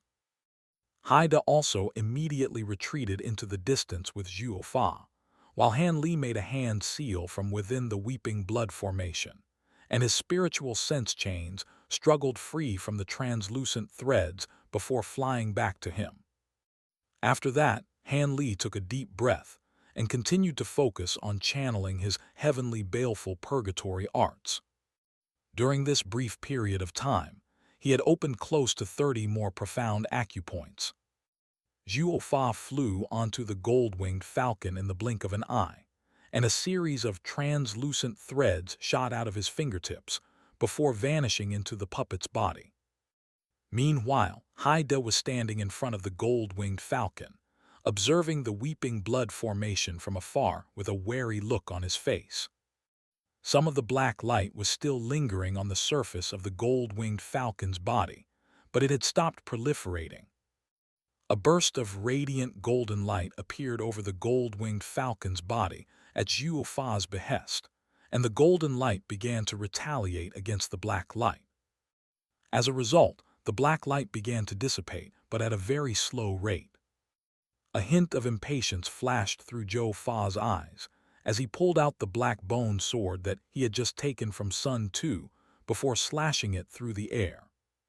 The feline projection reappeared, but it was looking far fainter than before, and it also seemed to be quite lazy and reluctant to move. Xiao Fa harumphed coldly upon seeing this, and several translucent threads shot out of the palm of his hand before vanishing into the hilt of the sword, and only then did the feline projection spring into action, opening its mouth to devour the black light on the gold-winged falcon's body. With the feline projection working in conjunction with the golden light radiating from the gold-winged falcon's body, the black light was quickly eradicated, and the gold-winged falcon immediately spread its wings and flew up into the air, then darted around in the hall at an astonishing speed, easily leaving dozens of afterimages in its wake. With each flap of its wings, gusts of ferocious wind were released, slicing deep gashes into the ground and the walls of the hall, forcing Wu Yun, Zhu Yuanzi, and the others to take evasive measures. A fearful look appeared in Zhu Ziyuan's eyes as he looked up at the blurry golden shadow that was darting through the air. This was Zhuo Fa's first time controlling this puppet, so he was rather unfamiliar with it, and as a result, the gold-winged falcon's flight was slightly unstable. However, it didn't take long at all for Zhuo Fa to adjust, and an excited look appeared in his eyes as he praised, as expected of the fastest puppet in all of Puppet City. He then cast his gaze toward the Weeping Blood formation, as a cold gleam flashed through his eyes. All of a sudden, the gold-winged falcon let loose a sharp screech at his behest, and it flew at the formation like a bolt of golden lightning. As it drew close to the formation, the gold-winged falcon suddenly folded its wings against its own body, making it resemble a giant golden spike that was hurtling through the air with unstoppable might. Han Li's brows furrowed slightly upon seeing this, and he immediately made a hand seal, upon which a spiritual sense sword flew out of his glabella. It was very taxing on his spiritual sense to keep Chen Yang and Xuanyuan Xing souls imprisoned, so this spiritual sense sword was far less formidable than what he was normally capable of unleashing. The sword was aimed at Zhuo Fa instead of the gold-winged falcon, and it appeared in front of him in the blink of an eye before racing toward his glabella. Zhuo Fa's expression changed drastically upon sensing the aura of the spiritual sense sword, and he hurriedly leaped to the side to take evasive measures. However, the spiritual sense sword abruptly changed directions as well, sweeping toward the translucent threads extending out of Zhuo Fa's fingertips. Did you think I would fail to anticipate such an obvious ploy? Zhuo Fa sneered with a mocking look in his eyes, and the translucent threads attached to his fingertips suddenly took on a form resembling intangible mist. The spiritual sense sword continued onward without pause, sweeping through the translucent mist, causing it to implode and dissipate into specks of translucent light. Much of the spiritual sense sword's power seemed to have been expended in the process, and it dimmed significantly as if flew back into the Weeping Blood formation. An astonished look appeared on Zhuo Fa's face as he lost control of the gold-winged falcon, and its wings spread open on their own, causing it to fly directly upward. As a result, it was the puppet's abdomen that crashed into the crimson light barrier instead of its beak. The crimson light barrier caved in drastically, then rebounded forcefully to send the gold-winged falcon flying up toward the ceiling. Zhuo Fa frantically made a string of hand seals upon seeing this, and more translucent threads shot out of his fingertips before vanishing into the gold-winged falcon's body in a flash. After the gold-winged falcon fell back under Zhuo Fa's control, it flapped its wings rapidly, stopping itself right before it struck the ceiling of the hall. Zhuo Fa heaved a long sigh of relief, then cast his gaze toward the Weeping Blood formation, and the gold-winged falcon immediately pounced down upon the formation once again at his behest. However, this time, instead of attacking with its beak, the gold-winged falcon kept its distance and flapped its wings vigorously, sending countless golden feathers raining down upon the crimson light barrier. Han Li's expression darkened slightly upon seeing this. At this moment, there weren't many resources that he could draw upon while inside the formation. If Zhuo Fa were near the formation, then he would be able to retaliate, but if Zhuo Fa kept his distance and attacked from afar, then there was nothing that Han Li could do. In the end, Han Li had no choice but to bolster the crimson light barrier even further in an attempt to keep out the golden feathers. A string of resounding booms rang out, and the crimson light barrier trembled violently while being rapidly whittled down. At the same time, Haida also began unleashing long-range attacks with his Silver Panther puppet to assist Zhuo Fa. The crimson light barrier was whittled down further and further, and it didn't take long before it was finally shattered, upon which the torrential barrage of golden feathers rained down onto the formation. These golden feathers were astonishingly powerful, decimating most of the formation with ease. What remained of the formation shuddered violently as a series of giant bulges appeared on its surface before exploding violently, and the entire formation was completely destroyed, sending formidable crimson shockwaves erupting in all directions. Even though Xiao Fa and Hai De were situated quite far away, they were still swept up by the crimson shockwaves, forcing them into retreat along with their puppets. Xiao Fa frantically made a string of hand seals to try and stabilize the gold-winged falcon, but before he was able to do so, a radiant, white figure suddenly shot out of the crimson shockwaves up ahead before throwing an almighty punch at Xiao Fa. The fist was imbued with tremendous power, leaving a clear white mark in the space in its wake. Xiao Fa's expression changed drastically upon seeing this, and he hurriedly darted back in retreat, abandoning the gold-winged falcon in the process. At the same time, a thick pillar of white light erupted out of the sole of each of his feet, enhancing his speed even further, and only then was he just barely able to dodge the oncoming punch. The figure harumphed coldly as he stomped down onto the gold-winged falcon's back. And a dull thud rang out as the gold-winged falcon was sent plummeting to the ground like an asteroid. By using the gold-winged falcon as a launching pad, the white figure was able to achieve extraordinary acceleration, reaching Xiao Fa in the blink of an eye. A panicked look appeared on Xiao Fa's face as 8 streaks of black light shot out of his spinal column, resembling a full set of spider legs. Each leg was around 20 to 30 feet in length, with sharp black tips that were giving off a menacing gleam, and the 8 legs pierced rapidly at the white figure in unison. Even though the 8 spider legs were extremely fast, the white figure was even faster, and in the blink of an eye, he was able to grab onto all 8 spider legs with his hands before snapping them with ease. The white figure then hurled the 8 snapped spider legs back at Xiao Fa, sending them piercing into his chest. As a result, Xiao Fa was sent flying back through the air, and he twisted around in midair before a long, white chain shot out of his sleeve, then pierced into the ceiling with a loud crack. He tugged forcefully onto the chain with one hand, launching himself into one of the holes on the ceiling, and this entire sequence of movements was performed in a very agile fashion, as if he hadn't sustained any injuries at all. The white figure seemed to be rather taken aback by this, but instead of chasing after Xiao Fa, then began to descend rapidly out of the sky. The crimson shockwaves down below had only just subsided, and Hai De immediately began fleeing toward the hole in the wall atop his silver panther puppet, with a horrified look on his face. However, right at this moment, the white figure abruptly appeared on the silver panther puppet's head in a wraith-like manner. "Why are you in such a hurry, fellow Taoist Hai De?" the figure asked, and a burst of tremendous power erupted out of their body, instantly shattering the silver panther puppet's head. Hai De's first instinct was to flee, but it then occurred to him that there was no way he would be fast enough to escape from the white figure, so he stopped in his tracks again.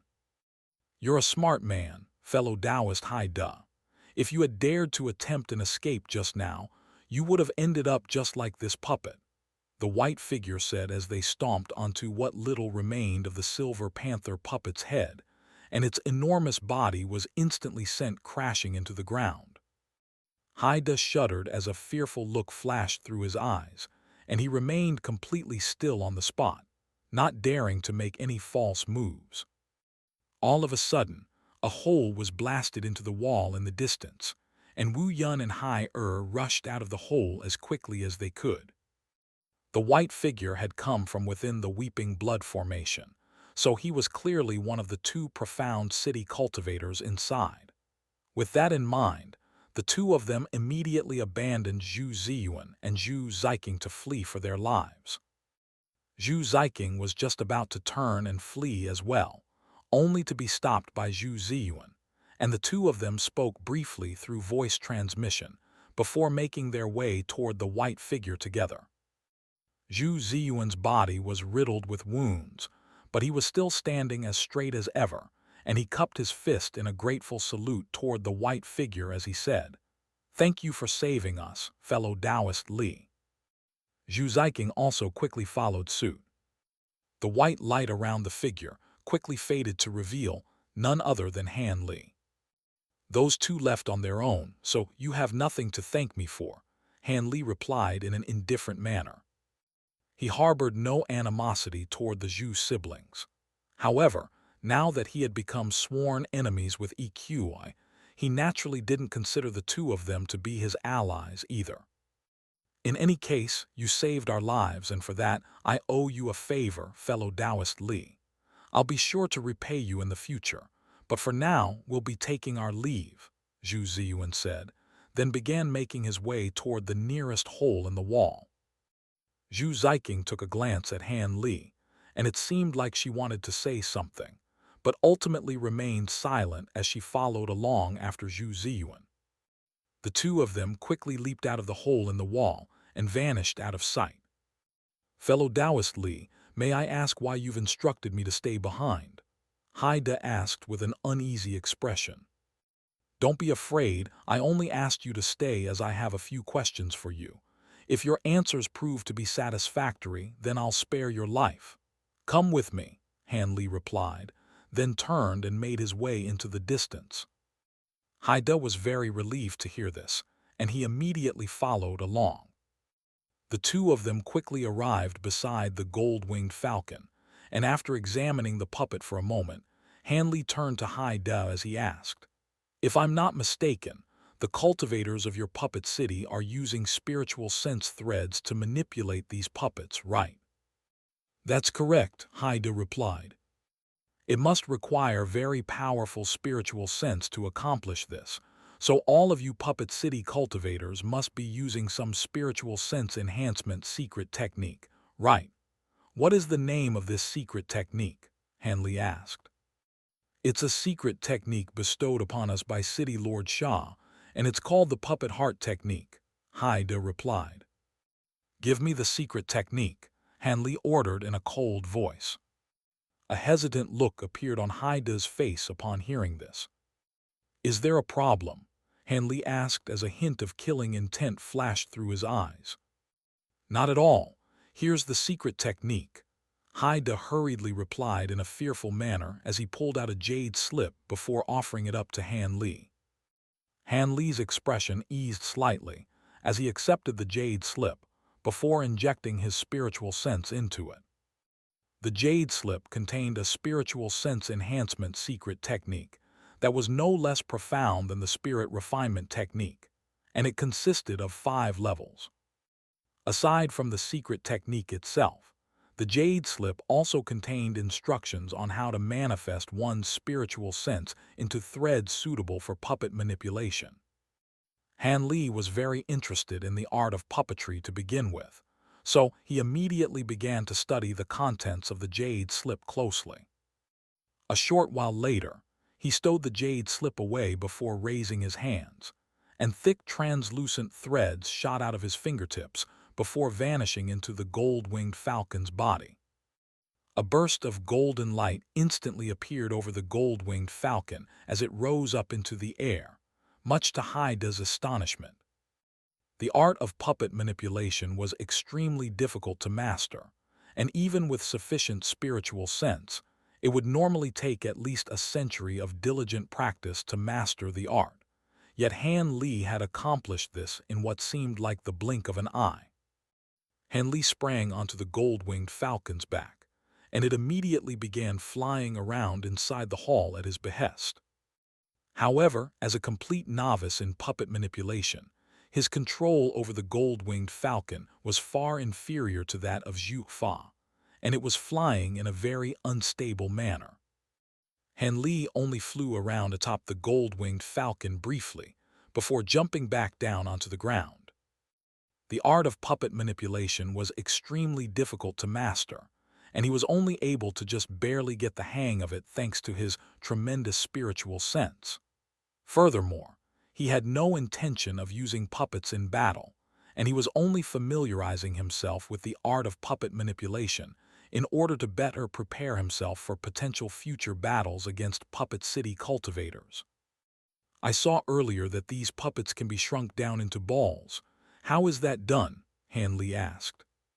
Having already given Han Li the puppet heart technique, Haida didn't have any qualms about revealing further information, and he replied, "That's accomplished using a secret technique invented by City Lord Xia that combines puppetry techniques with a spatial secret technique." With that, Haida gave Han Li a detailed explanation of how the secret technique worked. It was a rather complex secret technique, but now that Han Li had already achieved elementary mastery over puppet manipulation, he was able to quickly master this secret technique as well, and before long, the gold-winged falcon had shrunk down into a ball that was sitting on the palm of his hand. Han Li gave a pleased nod upon seeing this, and Haida was very relieved to see that Han Li was in a good mood. "Do you have any other questions for me, fellow Taoist Li? I'll be sure to tell you everything I know," Haida said in a sycophantic manner. "What are Puppet City's objectives for entering the Great Ruins?" Han Li asked. "According to City Lord Xia, we have two objectives, one of which is to kill EQI, while the other is to obtain the holy remains. As for whether there are any other hidden objectives, that's beyond me," Haida replied. Han Li was silent for a moment, then said in a serious manner, "I have one final question for you. If you can answer it well, then I'll let you leave." "Please go ahead, fellow Taoist Li," Haida hurriedly prompted. "That woman in the purple robe that's been accompanying City Lord Xia this entire time, her name is Xiao Zai, right? What do you know about her? When did she first come to Puppet City?" Han Li asked. "Xiao Zai has always been by City Lord Xia's side, and she never seems to communicate with anyone outside of City Lord Xia, so I'm afraid I don't know much about her at all. All I know is that she possesses exceptional talent in the art of puppet manipulation, so City Lord Xia holds her in very high regard. As for when did she first come to Puppet City, I only recently came out of a period of seclusion that lasted several centuries, and by the time I came out, she was already in our Puppet City. Apparently, she first arrived in our city over a century ago," Haida replied. Han Li was silent for a long while upon hearing this, following which he raised his head and said, "All right, you can go now." Haida was ecstatic to hear this, and he cupped his fist in a parting salute before rushing out of the hall. Han Li remained standing on the spot for a moment, then heaved a faint sigh before stowing away Zhu Fa's white wolf puppet as well. After that, he strode over to the pentagonal pond. Even though the Weeping Blood formation had been completely destroyed, the pond remained largely unscathed. At this point, the door of crimson light at the bottom of the pond had already vanished, but Fu Jian was laying on the bottom of the pond in a completely still manner. Han Li jumped down into the pond before examining Fu Jian's condition with his spiritual sense. At this point, it would be an understatement to describe Fu Jian's condition as dire. His bones, muscles, and organs were all on the verge of failure, and even his nascent soul was close to dissipating. What little remained of his aura was rapidly fading, and it wasn't going to take long before it vanished altogether. Han Li naturally harbored no positive feelings toward Fu Jian, but even so, he couldn't help but feel a hint of sorrow at the terrible fate that had befallen Fu Jian. After taking a moment to compose himself, Han Li cast his gaze toward the spot where the door of crimson light had been just a moment ago, only to find that there wasn't even the slightest trace of it left behind. Han Li swept his gaze over the surrounding area with a contemplative look on his face.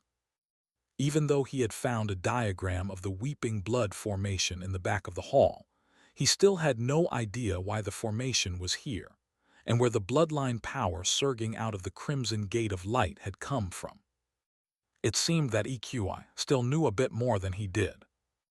The fact that both EQI and Sha Xin had left this place without any hesitation indicated that the holy remains definitely weren't here.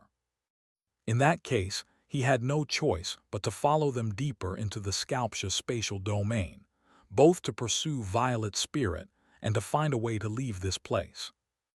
With that in mind, a decisive look appeared on his face, and dense clusters of profound acupoints lit up over his body, amounting to a total of 475.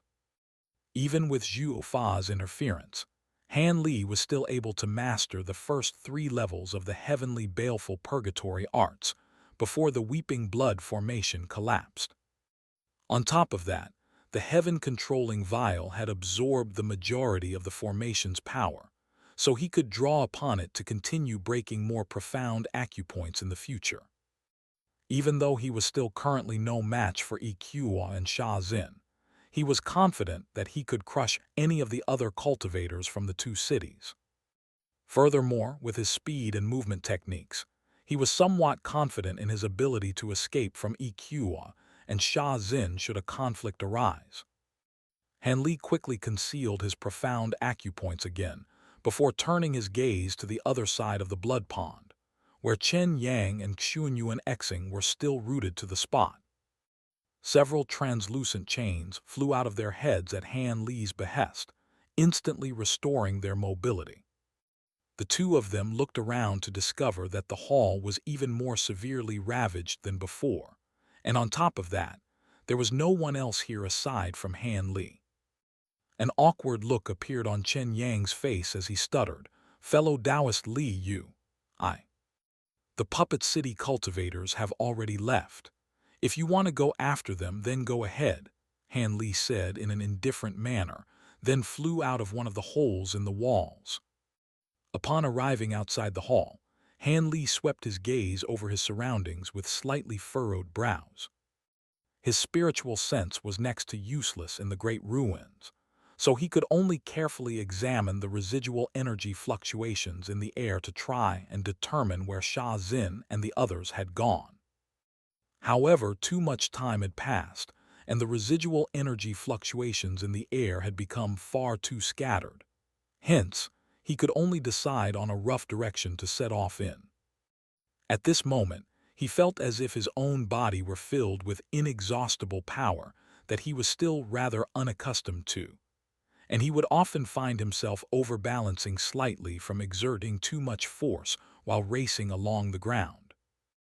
As he sped over the horizon, he encountered many sets of ruins, but he was too fixated on his goal of pursuing that woman by the name of Xio Zai to examine any of those places.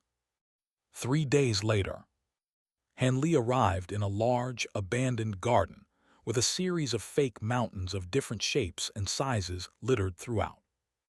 As he was passing through the garden, he suddenly heard the sound of a battle ringing out up ahead to his left, alongside a rather familiar voice. Han Li's brows furrowed slightly as he suppressed his own starpore fluctuations before continuing onward in a cautious manner. After emerging from the garden and traveling for close to another 10 kilometers, he arrived at an enormous basin that was hundreds of thousands of feet in diameter. From there, he hid behind a semi-collapsed stone wall before looking into the basin. A woman clad in a suit of bone armor was wielding a bone whip in one hand and a bone spear in the other, clashing against a saber-wielding man in a suit of black armor. It really is her. The woman was none other than Gu Kaiying's son, and she was currently locked in battle against Xihan Fang, who had put on a suit of purple devilish armor that was able to withstand all of Gu Kaiying's son's attacks. At the same time, he was wielding a white bone saber, with which he was exerting tremendous pressure upon Gu Kaiying's son. Gu Kaiying's son already had 3 profusely bleeding holes pierced into her lower abdomen, and at this rate, it was only going to be a matter of time before she was defeated. Han Li also noticed that there was a female body lying lifelessly on the ground not far away from them. It was the petite woman who had been accompanying Xihan Fang earlier, and there was a large hole in her chest. A loud clang rang out as Gu Kaiengsun's whip wrapped itself around Xihan Fang's saber, following which its sharp tip pierced directly at his face like a springing viper. Xihan Fang sprang back in retreat while tugging on his saber, and the bone whip wrapped around it was instantly stretched taut. At the same time, all of the star acupoints on the saber began to glow radiantly, releasing a burst of tremendous starpower that instantly snapped the bone whip into pieces. Gu Kaiengsun was also struck by this formidable wave of starpower, exacerbating the injuries in her lower abdomen even further, and she involuntarily stumbled back a step. Before she had a chance to steady herself, Xihan Fang's saber was already swinging down upon her with tremendous power, and she had no choice but to raise her bone spear to defend herself. The ground beneath her feet was instantly shattered from the force of the clash, and her legs sank down into the ground up to her knees as she threw up a mouthful of blood while trembling uncontrollably. Xihan Fang flicked her spear away with his saber, then rested the blade of the saber against her neck as he interrogated with a threatening expression, "Who instructed you to attack me?" Gu Kaiengsun took a glance at the body of the petite woman on the ground, with a wistful look in her eyes. If that woman hadn't shielded Xihan Fang from a lethal blow at the cost of her own life, there was a chance that Xihan Fang could already be dead by now. "If you're going to kill me, then go ahead," Gu Kaiengsun said in a composed manner. "The Myriad Opportunity Palace is still waiting for me, so I have no time to waste with you here. If you insist on falling by my blade, then I'll grant you that wish." Xihan Fang sneered as he raised his saber to decapitate her. Right at this moment, a ball of fire shot forth through the air, striking Xihan Fang's saber with such incredible power that he was sent stumbling away to the side.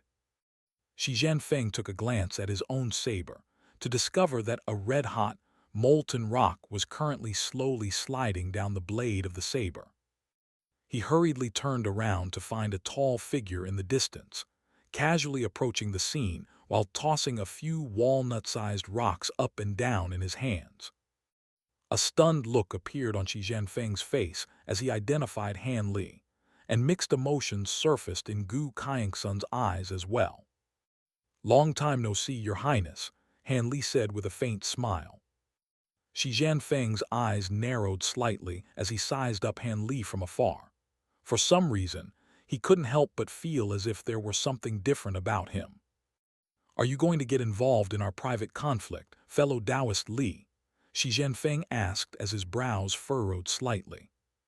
"I don't know what bad blood exists between you two, but I have some things to discuss with her, so I'll have to ask you to leave, Your Highness," Han Li said as he stopped in his tracks.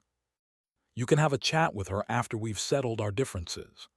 Xihan Fang sneered as he swung his saber at the back of Gu Kaiengsun's head with incredible speed.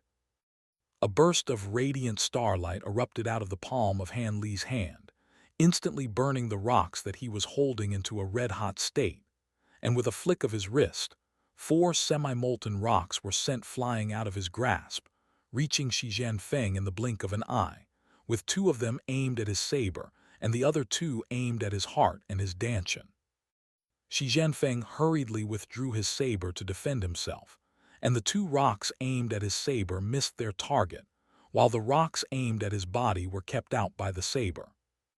The saber shuddered violently as the flat of its blade crashed into his chest, sending him flying back close to 1,000 feet, and his legs were like a pair of plows, leaving a pair of deep trenches in the ground. After steadying himself, Xihan Fang looked down at the pair of cracks that had appeared on the blade of his saber with tightly furrowed brows, then quickly composed himself again as he smiled and said, "Looks like you've found more fated opportunities in these great ruins, fellow Taoist Li. If you insist on saving her, then you can have her." As soon as his voice trailed off, the white saber in his hand snapped into 3 pieces.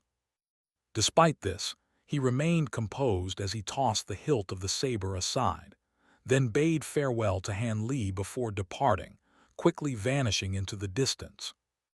Han Li made no attempt to stop him as he strode over to Gu Kaiengsun. Gu Kaiengsun watched as Han Li drew closer and closer, and it was unclear what she was thinking. "You can let go of the thing that's in your hand. Surely there's no need to use that on me," Han Li said. Gu Kaiengsun relaxed a little upon hearing this, and he stowed away the white jade pendant that she was holding, then sat down before pulling her own legs out of the ground. "Why did you help me when I already turned on you earlier?" Gu Kaiengsun asked after devouring a beast core.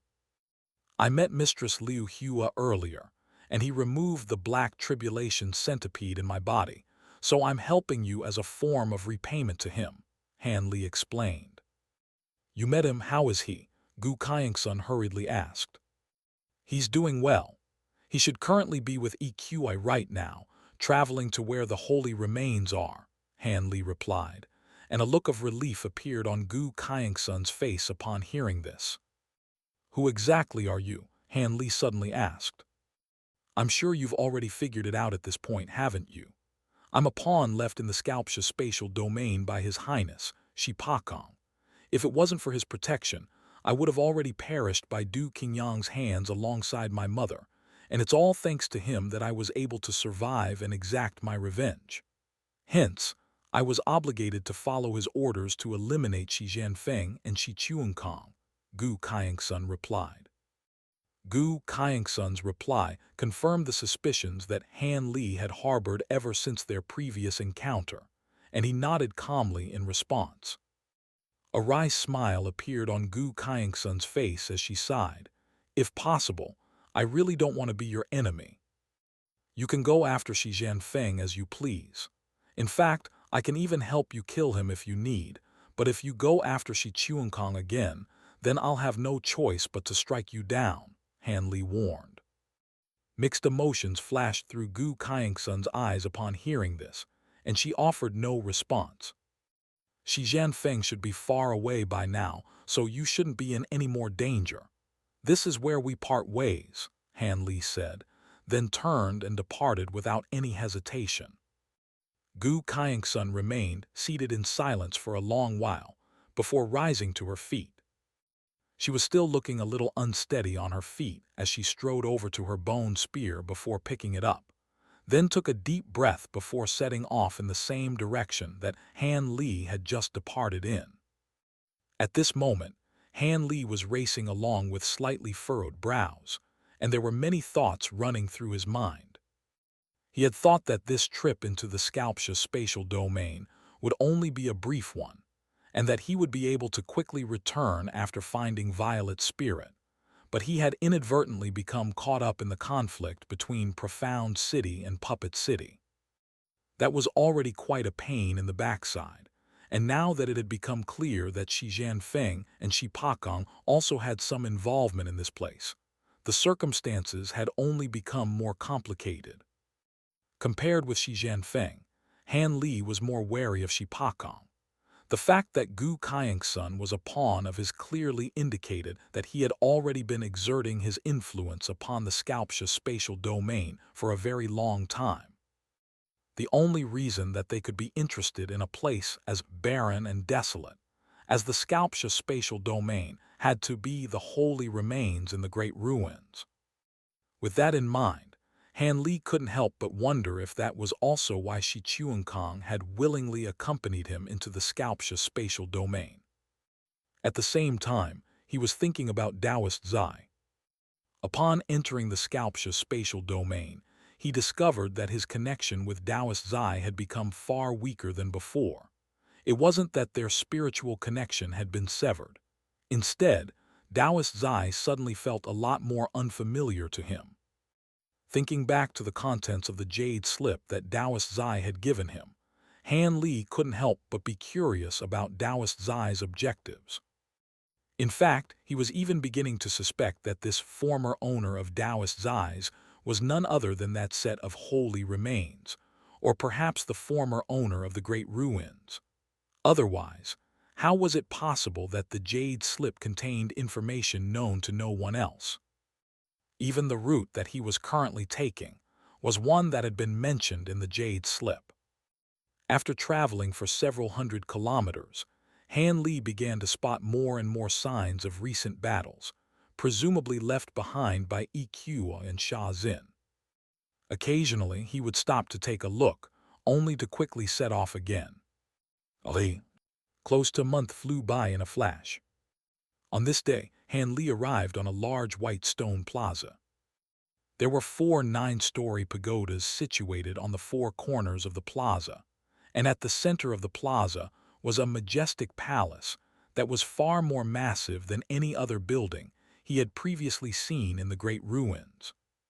Furthermore, in contrast with all of the ruins that he had encountered, this building was extremely well preserved, and there were no signs of the ravages of time at all, as if the palace had been newly constructed not long ago. Looking at the palace from afar, Han Li could see that its giant gates were wide open, and hanging above the entrance was a golden plaque that read, "Myriad Opportunity Hall." Han Li immediately recalled hearing this name, mentioned by Xihan Fang earlier. He suppressed his own aura fluctuations as he sped over to the palace, and while approaching the building, he noticed that there were many star runes engraved onto the ground, forming an extremely complex formation several thousand feet away from the palace. Upon reaching the staircase at the foot of the palace, Han Li discovered another separate formation. As he reached the entrance of the palace, Han Li discovered many char marks all over the gates, and all of the restrictions on them had been completely destroyed. Instead of immediately entering the palace, peered into the building from outside to discover that the interior was in a state of complete disarray. All of the furniture inside had been tipped over or smashed into bits, clearly indicating that a fierce battle had taken place here not long ago. Han Li listened carefully for a while, but the palace remained completely silent, and that was slightly reassuring to him as he stepped inside. The palace was completely empty with the exception of some furniture and puppet fragments, and EQI and the others were nowhere to be seen. After conducting a thorough examination, Han Li discovered that these puppets were very similar to the ones that he had encountered elsewhere in the great ruins, indicating that they were puppets stationed here to defend this palace rather than puppets under the control of Puppet City. Right at this moment, he suddenly spotted a black stone chair, which was standing upright and completely unscathed amid all of the wreckage.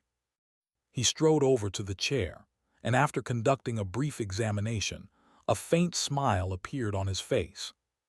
He grabbed onto the back of the chair with both hands, then twisted it to the side, and a grating noise rang out as a pitch-black passageway that led underground appeared beside the chair. After a brief hesitation, Han Li jumped down into the passageway, then followed the stone staircase inside downward. After walking several thousand feet through the darkness, he reached the bottom of the staircase, arriving at an opening. Han Li slowed down to ensure that he was walking as quietly as possible, but as he drew close to the opening, he abruptly channeled his wingform ascension arts and flew inside in a flash.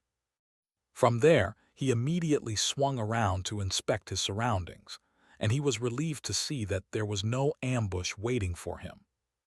He quickly ducked behind a large rock, then carefully cast his gaze forward. Up ahead was a giant lake of blood that was tens of thousands of feet in size, and the blood inside was constantly rippling slightly. The surface of the lake was enshrouded under a layer of crimson light, and Han Li could see a crystal coffin floating on the surface of the lake at its very center. The coffin was tapered from top to bottom, and it was over 100 feet in size. It was transparent and flawless, and there was an extremely complex formation engraved upon it. Upon close examination, Han Li discovered that the core of the formation was a pentagram design, but there were at least 5 other formations branching out from it, all of which were interconnected in an extremely profound fashion. Inside the coffin was a skeleton that was over 100 feet tall, and all of its bones were as translucent as jade. There were some sharp horns on the skeleton's skull, and there were also long tusks protruding out of its mouth. Furthermore, the entire skeleton was covered in a layer of scale-like patterns. Right at this moment, Han Li detected Taoist Zai's aura, but it was extremely faint, and he was unable to ascertain Taoist Zai's exact location. He closed his eyes to carefully examine the aura with his spiritual sense, but just a few seconds later, his eyes sprang open again as a bewildered look appeared on his face. To his surprise, he discovered that his spiritual connection with Taoist Zai was gradually becoming weaker and weaker. Right at this moment, an angry voice rang out from the other side of the lake of blood. "Are you still not ready to repent, you traitor?" Han Li hurriedly turned his gaze in that direction to discover Sha Xin and the Puppet City cultivators locked in a confrontation against EQI. Mistress Liu Hua was standing behind EQI, while Shi Chu Kong was laying at EQI's feet, and it was unclear whether he was unconscious or bound by some type of restriction. "You're a fool, Sha Xin. Let me ask you this. What have you and I been waiting all these countless years for?" EQI asked. Sha Xin gave no reply as she glowered intently at EQI, with a look of righteous fury on her face. "The two of us have been trapped in the Sculpture spatial domain for so many years, and our two cities have been in conflict with each other for just as long. Why did you come to me to propose a collaboration? Is it not for the same objective as mine? Why lie to yourself by bringing up those events from the distant past that no one even cares about?" EQI sneered. "Don't compare me with you," Sha Xin spat in a disdainful manner. "Right now, the devilish lord's remains are right in front of us. If you and I split it evenly, then both of us will be sure to make massive strides in our cultivation, and leaving the Sculpture spatial domain will become a simple task. Once we reach the devil realm or the immortal realm, we'll be free to go wherever we please," EQI yelled in a rousing voice. Han Li took another glance at the crystal coffin floating above the center of the lake of blood upon hearing this. At this point, he was all but certain that the set of remains in the coffin were the holy remains that they were referring to, but he couldn't help but wonder who this devilish lord was. With that in mind, he couldn't help but think of Taoist Zai again. It seemed that Taoist Zai had many inexplicable connections to the Sculpture spatial domain. So was it possible that this devilish lord was none other than Taoist Zai's former owner? "Are you here, Taoist Zai?" Han Li called out to Taoist Zai through their spiritual connection, but received no response. Right at this moment, Sha Xin's voice rang out again. "You think I approached you for a collaboration because I share the same objective as you. If that's the case, then you couldn't be more wrong. I can tell you now that I've already found a way to revive our master," Sha Xin scoffed. "You must be dreaming. All that remains of the devilish lord is this body of his, and there's no way it can be resurrected. Otherwise, why do you think these great ruins have remained stagnant for all these years? It would be great if the devilish lord was still alive. That way, I wouldn't have been trapped here for so long. I advise you not to strive in futility towards something that's completely out of reach," EQI sneered. "Ungrateful scum. It was all because of your betrayal that the devilish monarch was able to intervene in that crucial juncture of our master's ascension to become a Tao ancestor. Otherwise, our master would have definitely been successful," Sha Xin yelled in a furious voice. "You don't know anything," EQI harumphed coldly. "Even if the devilish monarch hadn't intervened, he wouldn't have succeeded anyway. Who are you to say something like that? If it wasn't for our master, you'd already be long dead by now, yet here you are, referring to him as devilish lord instead of master," Sha Xin scoffed in a furious voice. "He only took me under his wing because he saw my aptitude and wanted to nurture me into a henchman. Both of us were merely pawns at his disposal, Yet for some reason, you seem to enjoy that role. All those years ago, I chose the path of bodily refinement, while you chose the path of puppetry, and it all seems like fate now. You are destined to serve as the devilish lord's puppet for your entire life, even after he's been dead for so many years. EQI harumphed coldly. Regardless of what you say, I'm not letting you get your hands on our master's remains just for your own selfish objectives. Once I resurrect him, I'll leave it to him to punish you as he sees fit, Sha Xin said as she suppressed her own fury. EQI took a glance at Shi Chu Kong, then sneered. How are you going to open the coffin when you don't even have access to the bloodline of the devilish imperial family? I have a prince on my hands here. If you're willing to work with me, then both of us will be able to benefit. Otherwise, neither of us is getting anything. Before Sha Xin had a chance to reply, a tall figure in a veiled bamboo hat emerged from behind her, then declared, "The bloodline of our imperial family may be rare, but Chu Kong isn't the only one who possesses it. In fact, my bloodline is a little purer than his." The figure removed the veiled hat as they spoke, revealing a set of striking features that was headlined by a head of silver hair and a pair of purple pupils. It was none other than Xihan Fang. EQI's expression darkened significantly upon seeing this, and he spat through gritted teeth. "I've done everything in my power to make you see the light, but you're still stubbornly clinging onto your little fantasy, so I suppose I have no choice but to beat some sense into you." He stomped a foot down onto the ground as he spoke, and the entire underground space shuddered violently, while the surface of the lake of blood rippled and quivered. EQI immediately vanished from the spot, then reappeared behind Xihan Fang an instant later, before reaching out to make a grab for his head. Xihan Fang was able to react to the act, but it was still too fast for him to evade. Right as the tips of EQI's fingers were about to pierce into his skull, a white bone spear suddenly shot forth from the side, striking EQI's wrist with a loud clang. Out of the corner of his eye, Xihan Fang could see that Kun Yu was holding onto the spear with both hands, attempting to shield him from EQI's attack. The spear was bent over so far that it was almost doubled over, but it was only able to force EQI's hand slightly off its original trajectory.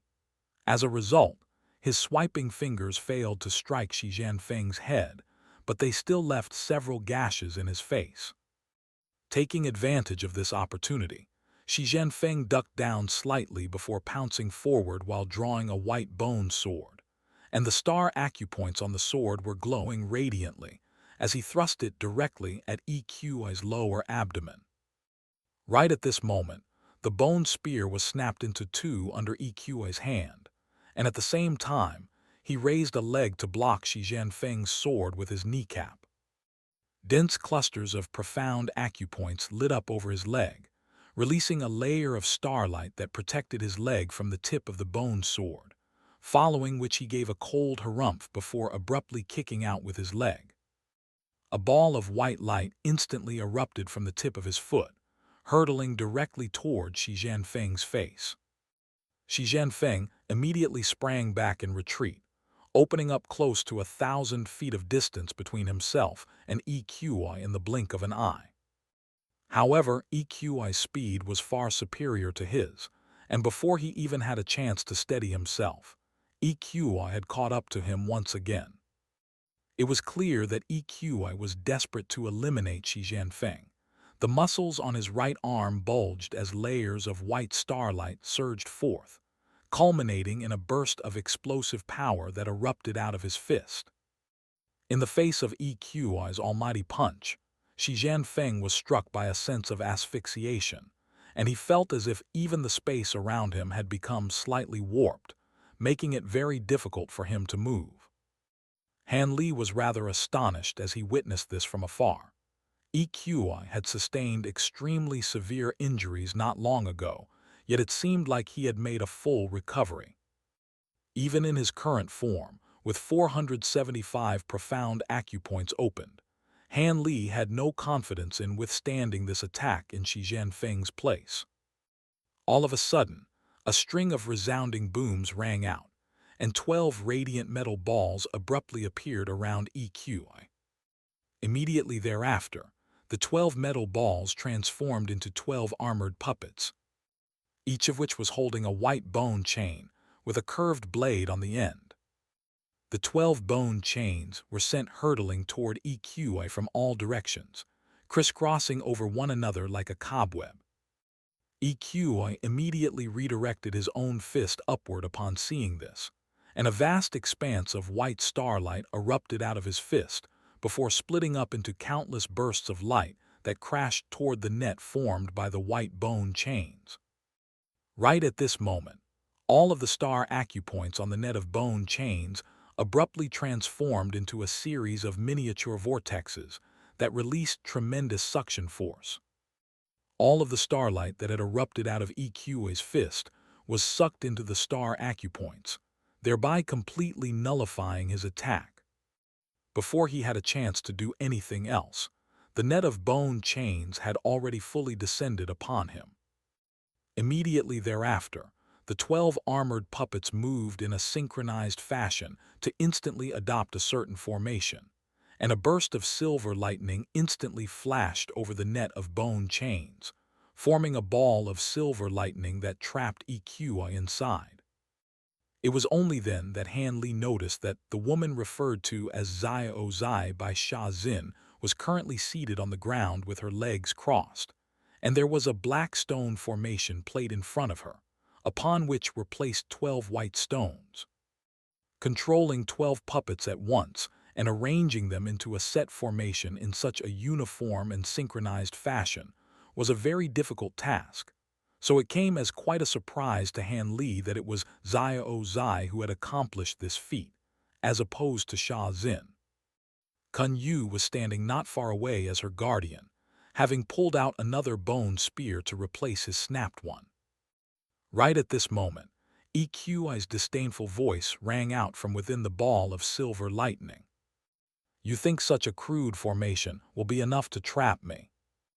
Immediately thereafter, the profound acupoints on his body began to glow radiantly as he threw a punch at the ball of lightning and net of bone chains around him. However, the starlight that erupted out of his fist was once again devoured by the star acupoints on all of the bone chains, and at the same time, bursts of silver lightning converged to strike EQA from all directions, raising large flurries of sparks upon contact. The formation of bone chains remained unscathed, but some tiny, barely visible cracks had appeared on the bodies of the 12 puppets, and Xio Zai also shuddered violently, and it was clear that keeping EQI contained was a very demanding task. "The formation naturally won't be able to trap you forever, but all I need is for it to buy me some time," Sha Xin said in an expressionless manner, then beckoned toward Xihan Fang, and the two of them sprang up into the air, quickly reaching the center of the lake. The two of them landed on the surface of the lake beside the crystal coffin, and faint ripples were spreading over the surface of the lake beneath their feet. A series of mixed emotions flashed through Sha Xin's eyes as she gazed upon the set of remains inside the crystal coffin, and she took a deep breath, then said, "Please lend me your blood essence, fellow Taoist Shi. Rest assured, I'll be sure to follow through on the promise that I made to you." Xihan Fang nodded in response, then swiped his sword over the palm of his own hand to create a gash, out of which blood that was tinged with faint hints of golden light began to flow.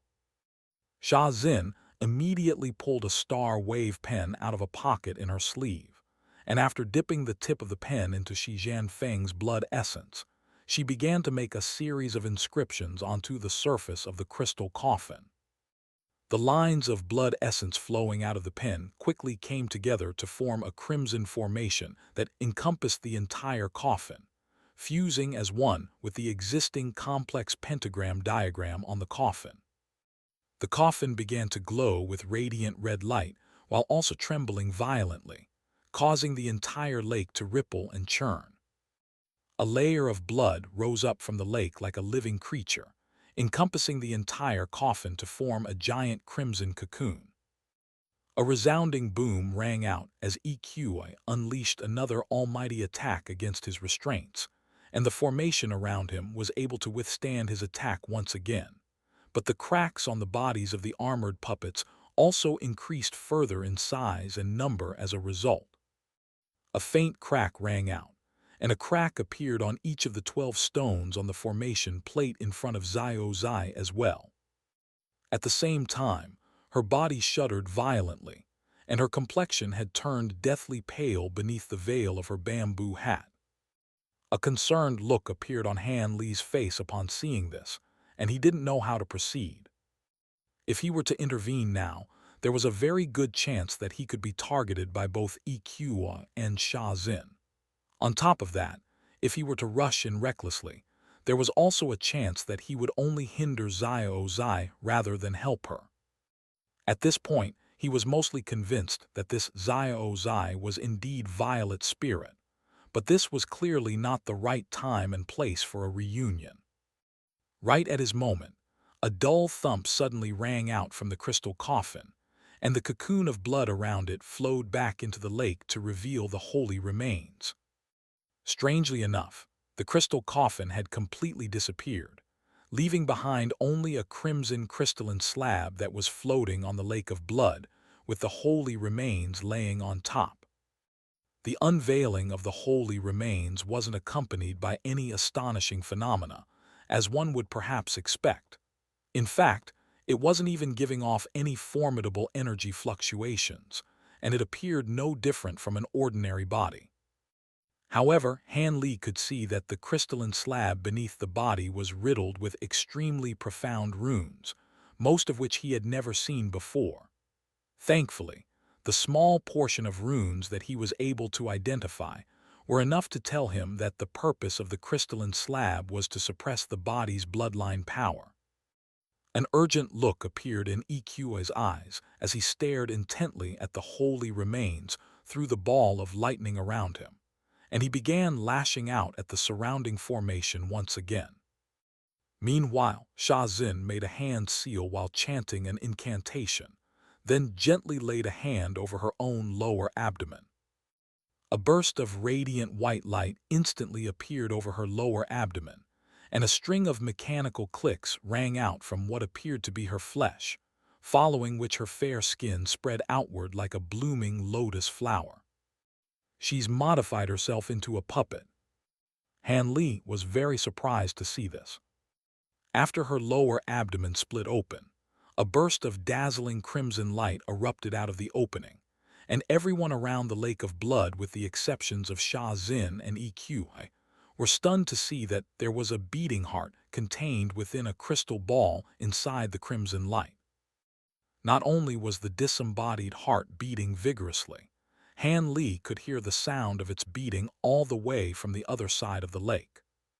At the same time, the heart was releasing tremendous life energy, and after the heart was revealed, the opening in Sha Xin's lower abdomen slowly closed again. However, her aura had become noticeably more feeble, while her complexion had also turned very pale, and it was as if she had suddenly been sapped of half her strength. So you've been keeping that heart inside your body this entire time, yet you haven't dared to take anything from it. No wonder your cultivation base has only been regressing over the years. What a complete and utter fool you are. EQI chortled with mirth. Sha Xin paid no heed to him as she quickly devoured a beast core, then cradled the crystal ball with both hands as white light began to radiate from her palms, commencing the process required to free the heart from its seal. Right at this moment, a muffled groan suddenly escaped her lips as the tip of a sword came protruding out of her chest, piercing straight through her heart in the process. Half of her body instantly became drenched in her own blood, which Xihan Fang twisted the hilt of his sword viciously, upon which a tearing sound rang out from within Sha Xin's chest.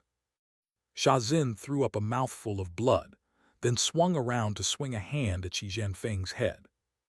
However, Xihan Fang had already released his bone sword, and all of the profound acupoints lit up over his body, elevating his speed to an extraordinary level as he slid past Sha Xin before driving a bone dagger into her lower abdomen.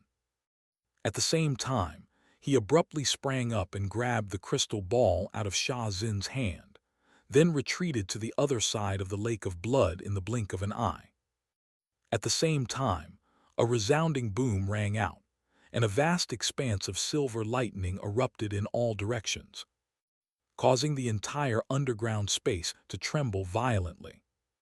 Interspersed throughout the silver lightning were countless shattered bone fragments that pierced a myriad of holes into the surrounding mountain faces and the ceiling above. Henley hurriedly ducked down right before one of the bone fragments sliced off the top of the large rock that he was hiding behind. The formation of bone chains had finally been broken by EQI, and the 12 armored puppets exploded amid an eruption of white light. The 12 white stones also exploded, while the black formation plate was shattered into pieces. As a result, Xio Zai was struck by immense backlash that sent her flying back through the air while blood came gushing out of her mouth. After freeing himself from the formation, EQI took a glance at Sha Xin, then turned to Xihan Fang with a smile as he said, "Congratulations on obtaining the heart that you so desire, Your Highness." "It was all thanks to you, City Lord E," Xihan Fang replied with a smile.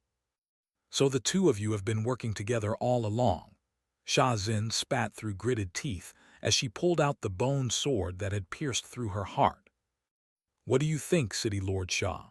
His Highness and I put on quite a convincing act, did we not?" EQI asked with a smile, and Sha Xin offered no response.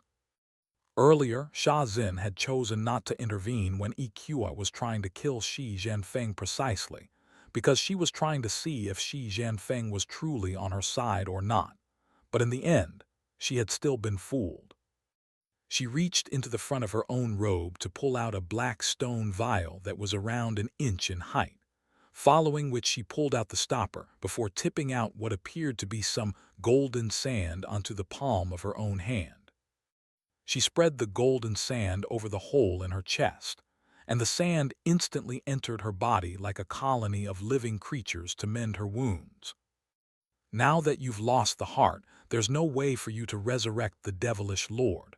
I'm willing to give you one more chance to share the holy remains with me. What do you say?" EQI asked. Instead of answering his question, Sha Xin pulled out a Longan-sized metal ball as she instructed in a determined voice. "Xio Zai, retrieve the heart at all costs. Looks like you're determined to go down fighting. In that case, I'll grant you the heroic death that you desire." EQI harumphed coldly as he sprang toward the holy remains at the center of the lake. In response, Sha Xin tossed the metal ball up into the air, and it transformed into a giant Arhat puppet that was over 100 feet tall. The puppet was wearing a cassia that was forged from metal, and it had 8 arms, all of which were bulging with muscles that looked as if they contained immense explosive power. A burst of red light appeared in the puppet's eyes, and it thrust all 8 of its palms forward at once to release a burst of tremendous force. A disdainful sneer appeared on EQI's face as he threw a punch in retaliation, and over 1,000 profound acupoints lit up over his body as he unleashed a wave of fist projections. The fist projections clashed against the 8 arms of the Arhat puppet to produce a string of resounding clangs, and formidable shockwaves were sent sweeping through the air in all directions, causing the entire underground space to quake and rumble violently. On the other side, Xio Zai had sat down with her legs crossed once again, and a pair of strange-looking puppets had appeared before her. One of them was a humanoid puppet that had 4 metallic wings on its back, while the other resembled a prowling feline, but had the head of a young woman. The 2 puppets immediately sprang at Xihan Fang from different directions at her behest. Xihan Fang seemed to have already anticipated this, and he remained still on the spot as he flipped a hand over to produce a golden ball before tossing it upward. Bursts of mechanical clicking rang out from within the golden ball, immediately following which it released a burst of radiant golden light. The burst of golden light vanished in a flash, and the golden ball had transformed into a golden cage that was several dozen feet in size around Xihan Fang.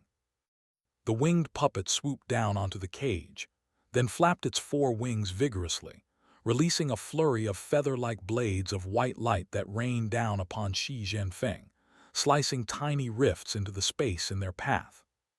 At the same time, the feline puppet sped over from the other side, and its womanly head opened its mouth to release a bolt of silver lightning. The entire golden cage was instantly inundated by silver lightning, while the blades of light came crashing down upon it incessantly. But after the dust settled, the golden cage remained firmly intact. Xihan Fang was completely unharmed inside the cage, and he was holding the crystal ball in one hand while dripping his own blood onto it from the gash on the palm of his other hand, seemingly trying to undo the seal. Han Li's brows furrowed slightly upon seeing this, and he was wondering if he should take the crystal ball from Xihan Fang. He could sense that the aura of the heart sealed inside the crystal ball was extremely formidable, indicating to him that twas a treasure on par with the weeping blood formation. And on top of that, it definitely had some type of important connection to the body of the devilish lord. Han Li didn't really care if Sha Xin successfully resurrected the devilish lord, but he suspected that this devilish lord perhaps had something to do with Taoist Zai, and it would be quite a pity for a treasure of this caliber to be taken by Xihan Fang. However, if he were to swoop in now, he would definitely be regarded as an opportunist, and it was very likely that he would incur the wrath of both EQI and Sha Xin, thereby putting him in grave peril. Right at this moment, he noticed that Shi Chu Kong's shoulder had suddenly twitched in an almost imperceptible manner. He raised an eyebrow upon seeing this, then asked through voice transmission, "Are you all right, brother Shi?" Shi Chu Kong's shoulder twitched once again, this time more clearly than before, and even Mistress Liu Hua's attention was drawn to him, but he didn't do or say anything and simply looked away again. After waiting for a moment, Shi Chu Kong's voice rang out in Han Li's mind. "I'm fine, brother Shi. Would you be able to do me a favor? Hold on just a little longer. I'm going to wait for their battle to become a little more intense before I come in to save you," Han Li replied through voice transmission. "No, there's no need to save me for now. Your top priority must be to take that heart from Xihan Fang. You cannot allow him to devour it no matter what. Otherwise, the consequences will be catastrophic," Xihan Fang communicated in an urgent manner. "What exactly does that heart do, brother Shi? Why is it that Xihan Fang has gone so far to secure it?" Han Li asked. "I don't know exactly what it does. All I know is that it's extremely important to Xihan Fang. In fact, it could even be vital to helping him break through his great encompassment stage bottleneck. If we allow him to devour it, then you and I may as well never return to the Holy Realm again," Shi Chu Kong replied. Han Li was just about to say something else when a burst of incredibly formidable bloodline power and life energy erupted out of the golden cage. Xihan Fang had already undone the crystal ball seal, and he was holding the beating heart in his hands with a fervent look in his eyes. Sha Xin was furious to see this, and she wanted to seize the heart back from Xihan Fang, but she was also worried about EQI taking the holy remains, so she was caught in two minds. Taking advantage of her momentary distraction, EQI abruptly sped his way around the Arhat puppet, then launched both fists at the puppet's back with tremendous power. The puppet's head immediately swiveled around at Sha Xin's behest, and it attempted to defend itself with its 8 arms, but it was just a fraction of a second too slow to react. The puppet was already riddled with wounds, and as soon as EQI's fist struck it on the waist, its body instantly exploded into 2 pieces. Meanwhile, the two puppets under Xiao Zai's command were still attacking the golden cage with all their might, and the cage was about to give out soon, but ultimately, they weren't going to make it in time. "I'll crush all of you after I've completed my rebirth," Xihan Fang chortled with glee as he raised the heart to his own lips. Right at this moment, a blurry figure shot forth like lightning from the other side of the lake of blood, raising up massive waves of blood behind them. Before Xihan Fang had a chance to react, the golden cage around him exploded into pieces, and even the two puppets under Xiao Zai's control were sent flying from the force of the cage's explosion. Han Li shot out of a vast expanse of silver lightning before throwing a vicious punch that connected cleanly with Xihan Fang's chest. A burst of starpore instantly erupted out his fist to blow a massive hole straight through Xihan Fang's chest, and he was sent flying directly upward before smashing against the ceiling above. The ceiling of the underground space instantly exploded upon impact, following which Xihan Fang's body came plummeting down alongside small avalanche of loose rocks. A loud splash rang out on the lake of blood, and as Xihan Fang slowly rose to his feet, he paid no heed to the hole in his own chest.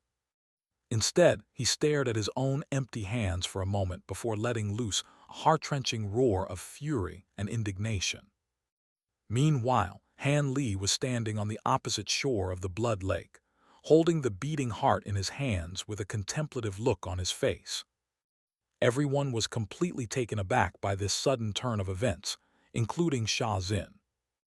However, EQI paid no heed to Han Li and Xihan Fang at all, and he took advantage of Sha Xin's lapse in concentration to rush past her with extraordinary speed. An alarmed look appeared on Sha Xin's face as she tried to stop him, but it was already too late, and EQI appeared beside the holy remains in a flash before grabbing down at it with a frenetic look in his eyes. Right at this moment, a bone spear shot forth through the air, producing a sharp screeching sound as it struck EQI on the wrist. Once again, Kun Yu had temporarily foiled EQI's plans. EQI was furious at Kun Yu's repeated interventions, and he gave the spear a vicious backhand swat. The tip of the spear was instantly snapped, and it flew back at Kun Yu at an incredible speed, piercing through his chest and sending him flying before he had a chance to react. After knocking Kun Yu away, EQI reached out for the holy remains once again. Right at this moment, a radiant pillar of golden light descended out of the heavens, hurtling directly toward his head. EQI harumphed coldly as he threw a punch at the oncoming pillar of golden light, while continuing to reach down with his other hand. The pillar of golden light struck EQI's fist with a resounding boom, and ripples of golden light erupted in all directions.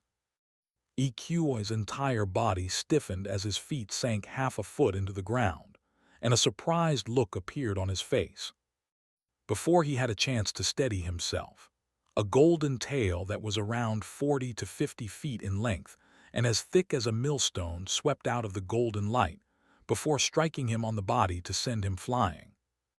The golden light in the air then faded away to reveal a golden dragon puppet that was roughly 200 to 300 feet in length. The dragon's entire body looked as if it were crafted from gold, and it had a pair of coral-like horns on its head. The layer of golden scales over its body, its long and powerful tail, and its thick and menacing claws were all clear indications of its immense power. At the same time, 3 more puppets appeared beside the holy remains, namely a golden tiger, a golden turtle, and a golden bird. These auras of these 3 puppets weren't inferior to that of the golden dragon puppet in the slightest, and Sha Xin descended onto the back of the golden bird puppet, following which a series of translucent threads shot out of his fingertips, before vanishing into the bodies of all 4 puppets. Even though the hole in her chest had been sealed, she was still looking extremely pale, and blood was trickling down from the corner of her lips. As for EQI, He had been caught off guard and sent flying over 1,000 feet, but he was quickly able to stabilize himself, and he appeared to be completely unharmed. The four puppets immediately positioned themselves between EQI and the holy remains at Sha Zin's behest.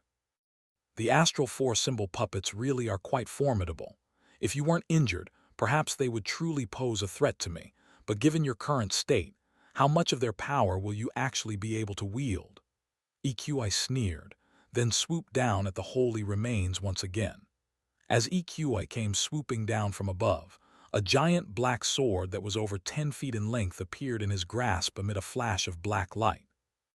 The sword was slightly curved, resembling a black dragon, and it was giving off an incredibly formidable aura. A series of white patterns were engraved onto the blade of the sword, forming a starry cloud design with over 200 star acupoints flashing within it.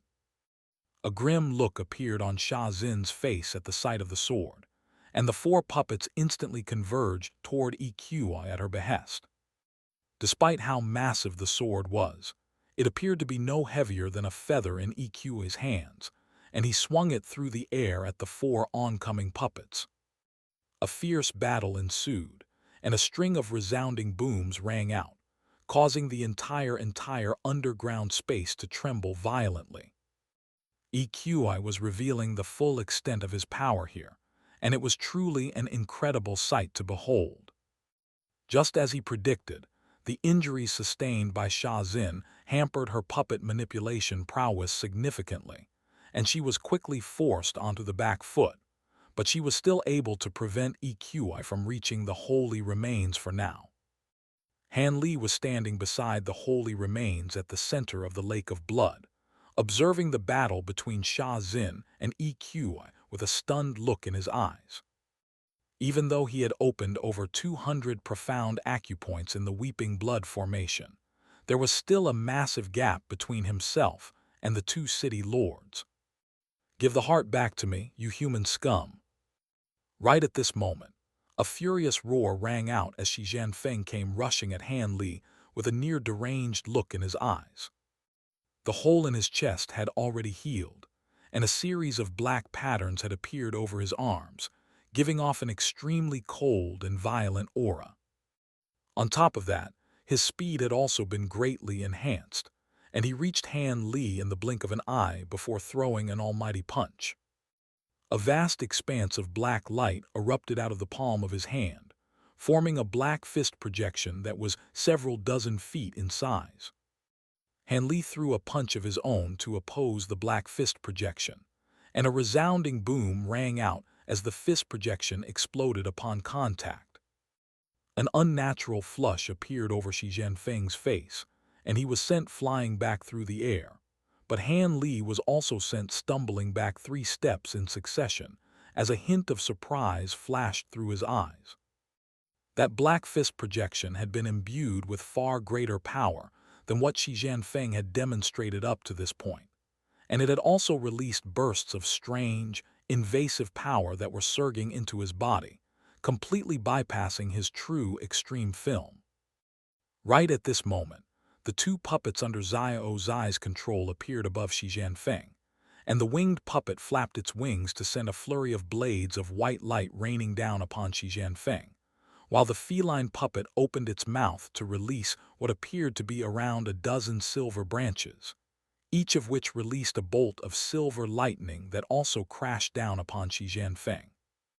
A disdainful sneer appeared on Xihan Fang's face as a translucent black film appeared over his entire body, withstanding the blades of white light and bolts of silver lightning with ease. At the same time, he abruptly lashed out with both hands, and 2 giant blades of black light erupted out of his arms, sweeping through the air toward the 2 puppets. An alarmed look appeared on Xio Zai's face upon seeing this, but before she had a chance to do anything, the blades of black light had already struck her puppets. In the face of the blades of black light, the 2 puppets were each sliced into 2 as easily as a hot knife gliding through butter. Xio Zai was astonished to see this, and Han Li was also rather taken aback. Even though Sha Xin was still locked in battle against EQI, she had also been keeping an eye on the heart this entire time, and she called out in an urgent voice, "Xio Zai, don't worry about Xihan Fang, prioritize seizing the heart. Don't let it fall into the hands of that human." Xio Zai turned to Han Li in a hesitant manner upon hearing this, but didn't immediately act. A displeased look appeared in Sha Xin's eyes upon seeing this, and she quickly made a hand seal, upon which a series of golden patterns appeared over Xio Zai's glabella.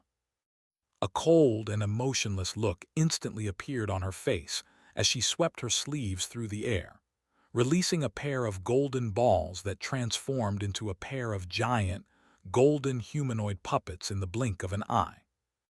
The puppets were clad in full suits of golden armor, and each of them was wielding a golden shield in one hand and a large golden sword in the other. At the same time, they were giving off tremendous auras that weren't inferior by much even compared with Sha Xin's four-symbol puppets. "Please stop, fellow Taoist Xio Zai. I have no intention of claiming this heart for myself, nor do I wish to fight you," Han Li hurriedly said. However, his words fell upon deaf ears, and the two giant golden puppets launched themselves at him at Xio Zai's behest, then swung their swords down upon his head with incredible power and speed. Han Li's brows furrowed slightly as he darted over 100 feet away to the side, and the two puppets immediately turned and sped after him without any hesitation before lashing out with their swords once again. At the same time, they were also using their shields as weapons, blocking all paths of escape and retreat.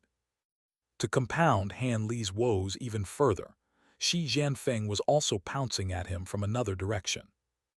A burst of dense black light erupted out of the palm of his hand, forming a beastly black claw that was over 100 feet in size, restricting Han Li's options even further.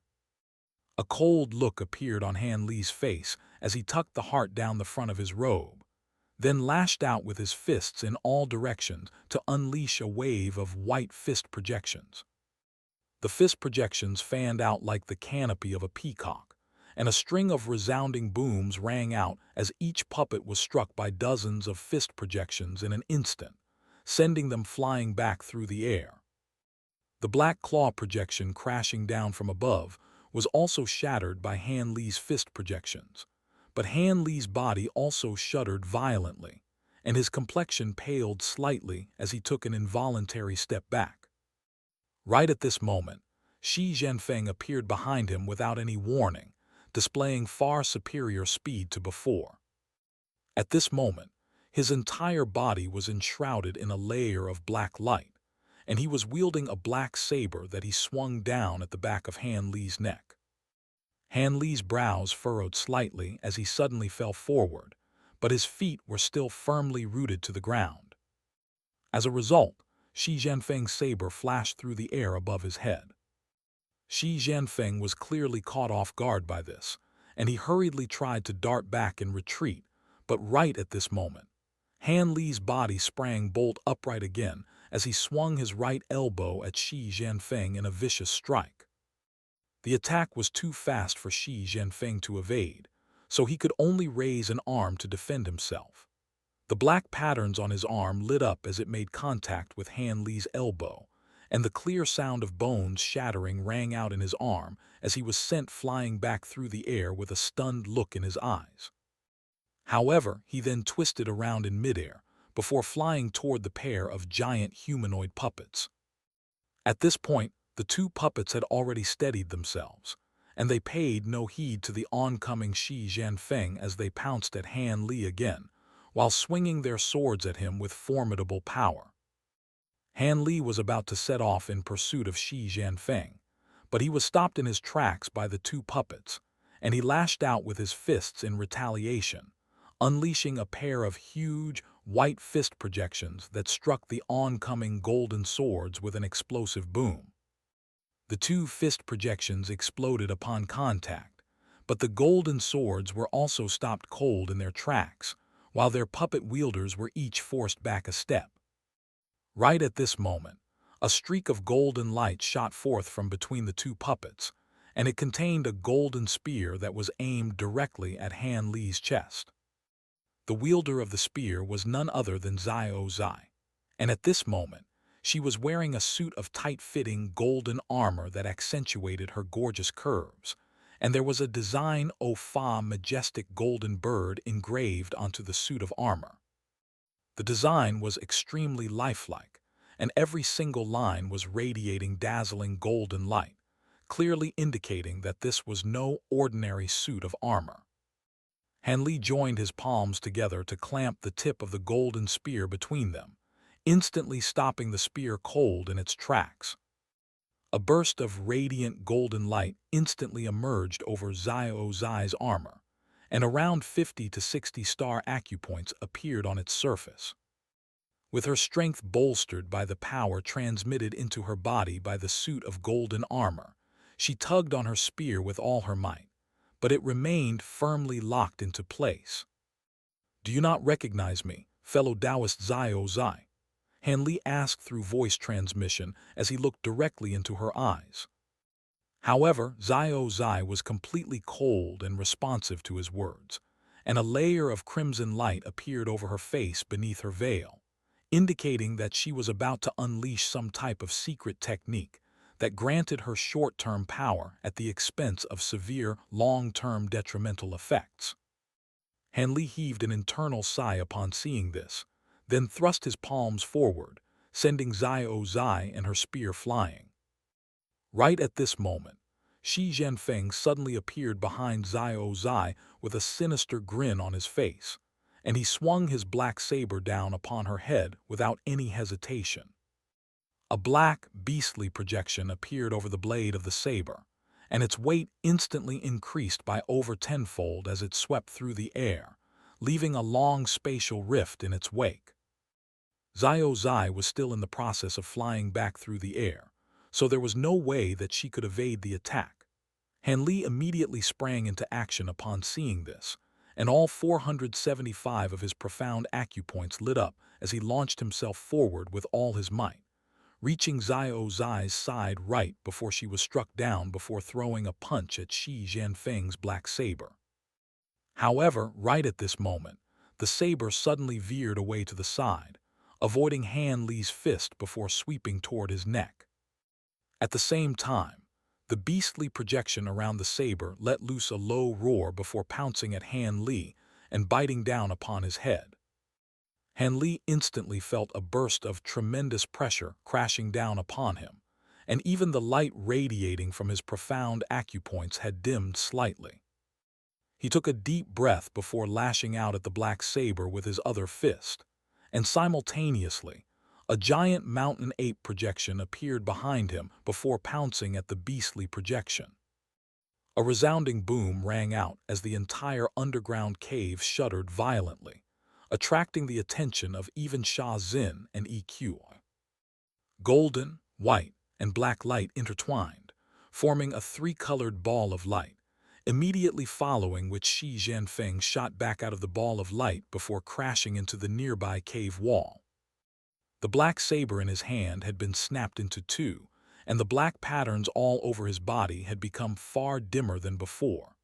Blood was trickling down from the corner of his mouth, and there was a stunned look on his face as he hurriedly sped toward the entrance of the underground cave. Immediately thereafter, Han Li also shot out of the three-colored ball of light with a furious look on his face, and he caught up to Xihan Fang in the blink of an eye before throwing an almighty punch.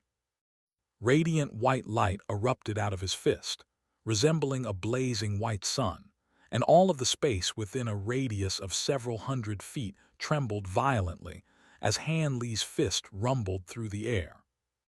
An alarmed look appeared on Xihan Fang's face as bright starlight erupted over his entire body, and the black patterns on his skin also lit up to produce a black film of light. At the same time, a gray shield flew out of his sleeve, and there were close to 40 star acupoints glowing on its surface. The shield instantly swelled to around 10 times its original size, yet it had only just emerged before Han Li's fist came crashing down upon it, shattering it into pieces. A fearful look appeared in Xihan Fang's eyes, but before he could do anything else, a cold harumph suddenly rang out, immediately following which he felt as if a red-hot poker had been plunged straight into his head, causing his entire body to stiffen involuntarily. In that same instant, Han Li's fist struck him on the chest, and the black film of light around his body was only able to put up token resistance before it was also immediately overwhelmed. Once again, Han Li's fist punched a huge hole into Xihan Fang's chest, sending blood splattering in all directions. Xihan Fang's body was sent flying through the air, plummeting out of the sky like an asteroid before crashing down onto the ground near the entrance of the underground cave. A resounding boom rang out as a massive crater was smashed into the ground, and a huge cloud of dust rose up into the air alongside countless pieces of debris. Blood was gushing profusely out of Xihan Fang's mouth and body, and it appeared as if Han Li's punch had almost torn his entire body apart at the seams. The black patterns on his skin flashed momentarily before quickly fading away. At this point, Xihan Fang was on the verge of death, and he was staring up at Han Li with an incredulous look on his face. Han Li was just about to descend upon him to deal the killing blow, when a streak of white light suddenly shot forth from the entrance of the underground cave. The streak of white light pierced through Xihan Fang's head, revealing itself to be a white bone spear. The light in Xihan Fang's eyes quickly faded away, and everyone was stunned by this abrupt turn of events. Shazin was looking on with a cold sneer on her lips, while a grim look had appeared on EQI's face. With Xihan Fang dead, Mistress Liu Hua was the only ally that he had left, and that was certainly far from ideal. With that in mind, a hint of urgency welled up in his heart, and the light radiating from his profound acupoints instantly brightened significantly. At the same time, the black sword in his hand also began to glow radiantly as he swung it down upon the tiger puppet before him. Shazin immediately pointed a finger in the tiger puppet's direction upon seeing this, and it instantly swelled drastically in size before opening its mouth to unleash a torrential barrage of blades of golden light. The storm of golden blades swept toward EQI with astonishing might, but EQI merely harumphed coldly as he swung his sword into the golden storm. The barrage of golden blades was instantly sliced into two, and EQI's sword was slowed down slightly, but it was still able to strike the tiger puppet with immense power. A resounding thump rang out as the tiger puppet was sent flying, creating an opening in the encirclement formed by the four puppets. Shazin hurriedly spurred the other three puppets into action, attempting to close the opening that had just been created, but right at this moment, EQI swung his sword through the air once again, unleashing three giant black sword projections that struck the other three puppets. The three sword projections weren't as formidable as the attack that he had just unleashed upon the tiger puppet, but they were still enough to force each of the three puppets back a step. EQI immediately pounced on this opportunity, darting forward as a white shadow to fly out of the broken encirclement, but right at this moment, a giant silver ape puppet that was around 70 to 80 feet tall barreled straight into him from the side. EQI was clearly caught off guard by this, but he immediately reacted by swinging his sword through the air, instantly slicing the puppet into two. However, this had bought Shazin enough time to rally her puppets, and the four symbol puppets sprang back into position to surround EQI once again. A dragon's tail, a tiger's claw, and a golden beak shot swept forth from three different directions at an astonishing speed before striking EQI in unison. EQI let loose a furious roar as he swung his sword through the air to defend himself, but he was still knocked back by the attacks. Right at this moment, a figure sprang forth from the side before landing on the tiger puppet, and it was none other than Kun Yu. There was still a gaping hole on his chest, but a metallic gleam could be seen flashing from the wound, and it wasn't bleeding at all. City Lord Shah, it's far too taxing for you to control the 4 symbol puppets on your own in your current state, so leave this tiger puppet to me, Kun Yu said. Sha Xin nodded in response and conceded control over the tiger puppet to Kun Yu. As for EQI, even though he had been knocked back, he remained unscathed, and he immediately sprang forward again after steadying himself. However, with Kun Yu's help, the combat prowess of the 4 symbol puppets was significantly bolstered, and EQI found himself trapped among them once again. Ali. On the other side, Shi Chu Kong was still lying on the ground in a completely still manner, but he was looking at Xihan Fang from afar with mixed emotions in his eyes. Mistress Liu Hua's eyes lit up with elation at the sight of the white spear that had pierced through Xihan Fang's head, while a burst of intense killing intent erupted out of Han Li's body as he yelled, "Who's there?" Gu Kaiengsun emerged from the shadowy entrance of the underground cave as she chuckled. "Please don't exert such fierce killing intent upon a frail woman like myself, fellow Taoist Li." "How did you get here?" Han Li asked with tightly furrowed brows. "I happened to stumble upon this place by chance," Gu Kaiengsun replied with a smile. "I have to thank you, fellow Taoist Li. It's all thanks to you that I was able to complete my mission." Han Li gave a cold harumph, but didn't say anything further. It was a good thing that Xihan Fang had been killed by Gu Kaiengsun. After all, Xihan Fang was the eldest prince of the Night Sun Empire, so killing him was sure to incur extremely severe consequences. "Zunner," Mistress Liu Hua called out in an ecstatic manner as he hurried over to Gu Kaiengsun. Han Li immediately jumped on this opportunity, appearing beside Shi Chu Kong in the blink of an eye before thrusting a palm down onto his body. "Stop!" Mistress Liu Hua yelled in an alarmed voice as he attempted to rush back to Shi Chu Kong's side, but it was already too late. The sound of something shattering rang out within Shi Chu Kong's body, following which his mobility was restored, and he rose to his feet as he cupped his fist in a grateful salute toward Hna Li. "You've saved me yet again, fellow Taoist Li." Mistress Liu Hua drew to a halt over 100 feet away with a furious look on his face, but there was a snide gleam in his eyes, as if this was precisely the outcome that he wanted. Han Li took a contemplative glance at Mistress Liu Hua, then turned back to look into the underground cave. At this point, the 3-colored ball of light had already faded away to reveal Xio Zai, and she was currently standing on the spot with a dazed look on her face. Right at this moment, the heart that Han Li had tucked down the front of his own robe suddenly flew out on its own, then sped directly toward Gu Kaiengsun.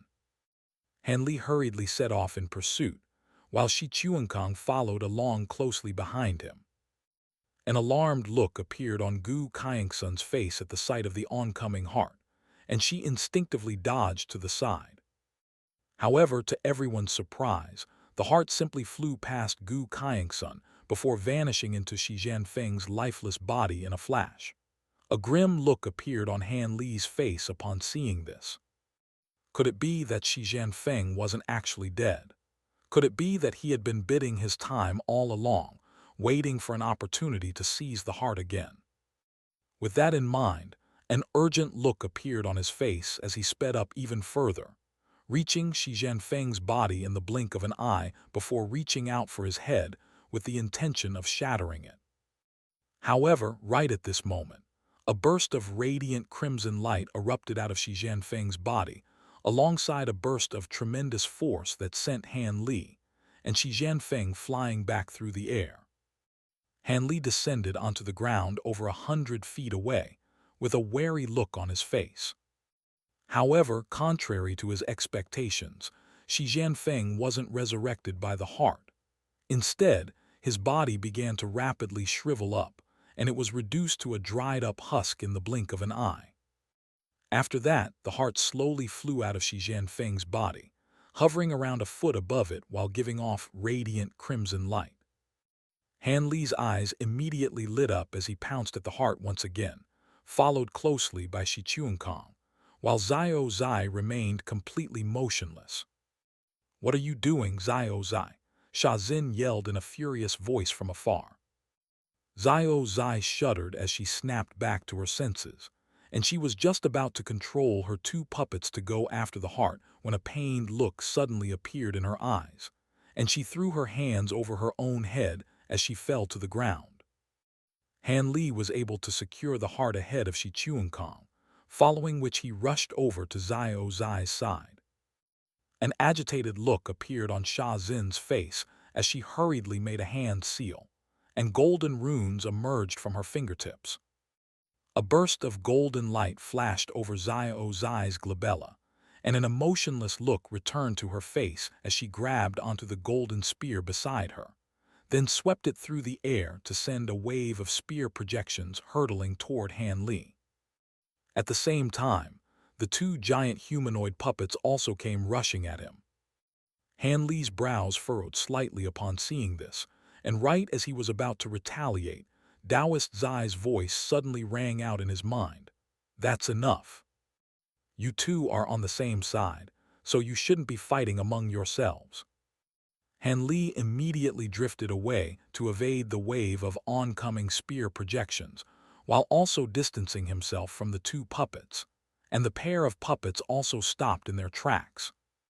Han Li turned his gaze to Xio Zai and Sha Xin as he mulled over what Taoist Zai had just said. Xio Zai's expression remained cold and aloof, while Sha Xin was looking back at Han Li with a surprised look on her face. After drifting back several hundred feet, Han Li said through voice transmission, "You've finally shown yourself, Brother Zai. Where are you right now?" "I am inside the holy remains. Just now, my heart absorbed some very formidable bloodline power, and that's how I've been able to temporarily awaken. But I don't have much time, so listen carefully to what I have to say," Taoist Zai replied in an urgent manner. Han Li had many questions that he wanted to ask, but he refrained from raising any of them. "I can tell you now that my former owner is actually none other than myself. I was once the owner of the Skalpsha spatial domain, but I fell prey to a plot hatched against me, and I sustained extremely severe injuries that left me on the brink of death. Hence, I had no choice but to refine this immortal puppet and seal part of my memories inside it. After that, some things happened, and this puppet descended into a lower realm, and that was where I first met you. It's all thanks to you that this puppet of mine was able to reach this place, and now there is hope for me to resurrect myself. What you need to do now is fuse that puppet heart with my bonded core and my remains, and I'll be able to create a new physical body for myself, using the tremendous bloodline power accumulated in this place over the course of countless years. During this process, I am not to be interrupted by anyone, so please protect me as I." Taoist Zai's voice became more and more faint as he spoke, and in the end, it trailed off into silence. Han Li took a moment to process what he had just heard, following which began flying toward the holy remains at the center of the lake. Shi Chu Kong was looking at the heart in Han Li's hands, and he opened his mouth to say something, but could only muster up a forlorn sigh in the end. Meanwhile, EQI had already noticed the bout of eye contact that had just taken place between Han Li and Sha Xin, and he hurriedly yelled in an urgent voice, "Stop him, fellow Taoist Liu Hua." However, Mistress Liu Hua mere took an indifferent glance at EQI and didn't do anything. EQI was furious to see this, and rays of crimson light began to emanate from his body, while his aura swelled drastically, indicating that he had just unleashed some type of secret technique. Right as he was about to lash out with his giant sword, the two golden puppets under Xio Zai's control suddenly pounced at him from behind while swinging their huge swords through the air. EQI's brows furrowed slightly as he darted away to the side while swinging his sword at the pair of oncoming puppets. The two puppets reacted very quickly, continuing to swing their swords at EQI while raising their shields to protect themselves. Two resounding cracks rang out as their swords were instantly shattered by EQI's sword, following which the sword sliced deep into their bodies, but it wasn't able to slice all the way through. Even though the two puppets had been severely damaged, they were still able to move, and they discarded their swords and shields in unison before grabbing onto EQI's sword with all their might, following which dazzling golden light began to radiate from their bodies. An alarmed look appeared on EQI's face, and he hurriedly released the hilt of his sword before flying back in retreat. Immediately thereafter, two earth-shattering explosions rang out as a pair of golden suns emerged, surrounded by countless spatial rifts. The entire underground space trembled violently as countless loose rocks came tumbling down from above, plunging into the lake of blood to send huge waves sweeping over its surface. At this point, EQI was already thousands of feet away from the epicenter of the explosion, and he was staring at the holy remains at the center of the lake with a look of fury and frustration on his face. Right at this moment, the four symbol puppets converged to surround him, and Xio Zai was seated atop the Xuanwu turtle puppet. Karma spares no one, EQI. For all of the crimes that you've committed, you're now all alone, and this is the day that you die, Shazin declared in a cold voice before raising a hand, upon which the four symbol puppets sprang into action in unison, sending all types of attacks raining down upon EQI. Meanwhile, Han Li strode over to the holy remains, then carefully set the heart down into the skeleton's chest cavity. The heart immediately began to glow with crimson light, as did the holy remains, and it was as if they were resonating with each other. Han Li then pulled out that golden bead, with a hesitant look on his face. The heart naturally belonged in the body's chest cavity, but Taoist Zai hadn't specified where this bead was supposed to go. Was he supposed to put it in the body's dantian or its head? Right at this moment, Mistress Liu Hua's voice rang out in his mind. I'm assuming that's the bonded core of the holy remains. If that's the case, then it should be fused as one with the heart. Han Li took a glance at Mistress Liu Hua, and after a brief hesitation, he placed the bead onto the heart. The bead immediately began to glow brightly before fusing with the heart in a flash, and the heart was instantly enveloped by dazzling golden light. Within the span of just a few seconds, it had turned a bright golden color, and it had also swelled to several dozen times its original size so that it was proportionate to the massive body it was in. The golden heart began beating far more vigorously than before, and a massive pillar of golden light erupted directly upward from the body. The pillar of light was giving off tremendous aura fluctuations that caused the nearby space to tremble violently, and Han Li was forced back several steps by this enormous aura before steadying himself with a stunned look in his eyes. The entire lake of blood began churning violently as it converged toward the body before flowing into the golden heart, and bursts of crimson light instantly erupted out of the heart before spreading to all parts of the body. Countless bits of flesh began to appear over the surface of the remains before rapidly intertwining with each other, and the process was only being further sped along as more and more blood converged from the surrounding lake.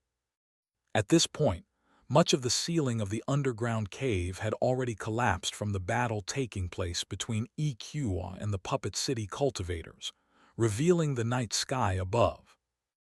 Right at this moment, a thunderous roar tore through the night. Li Feiyu, I'm going to kill you.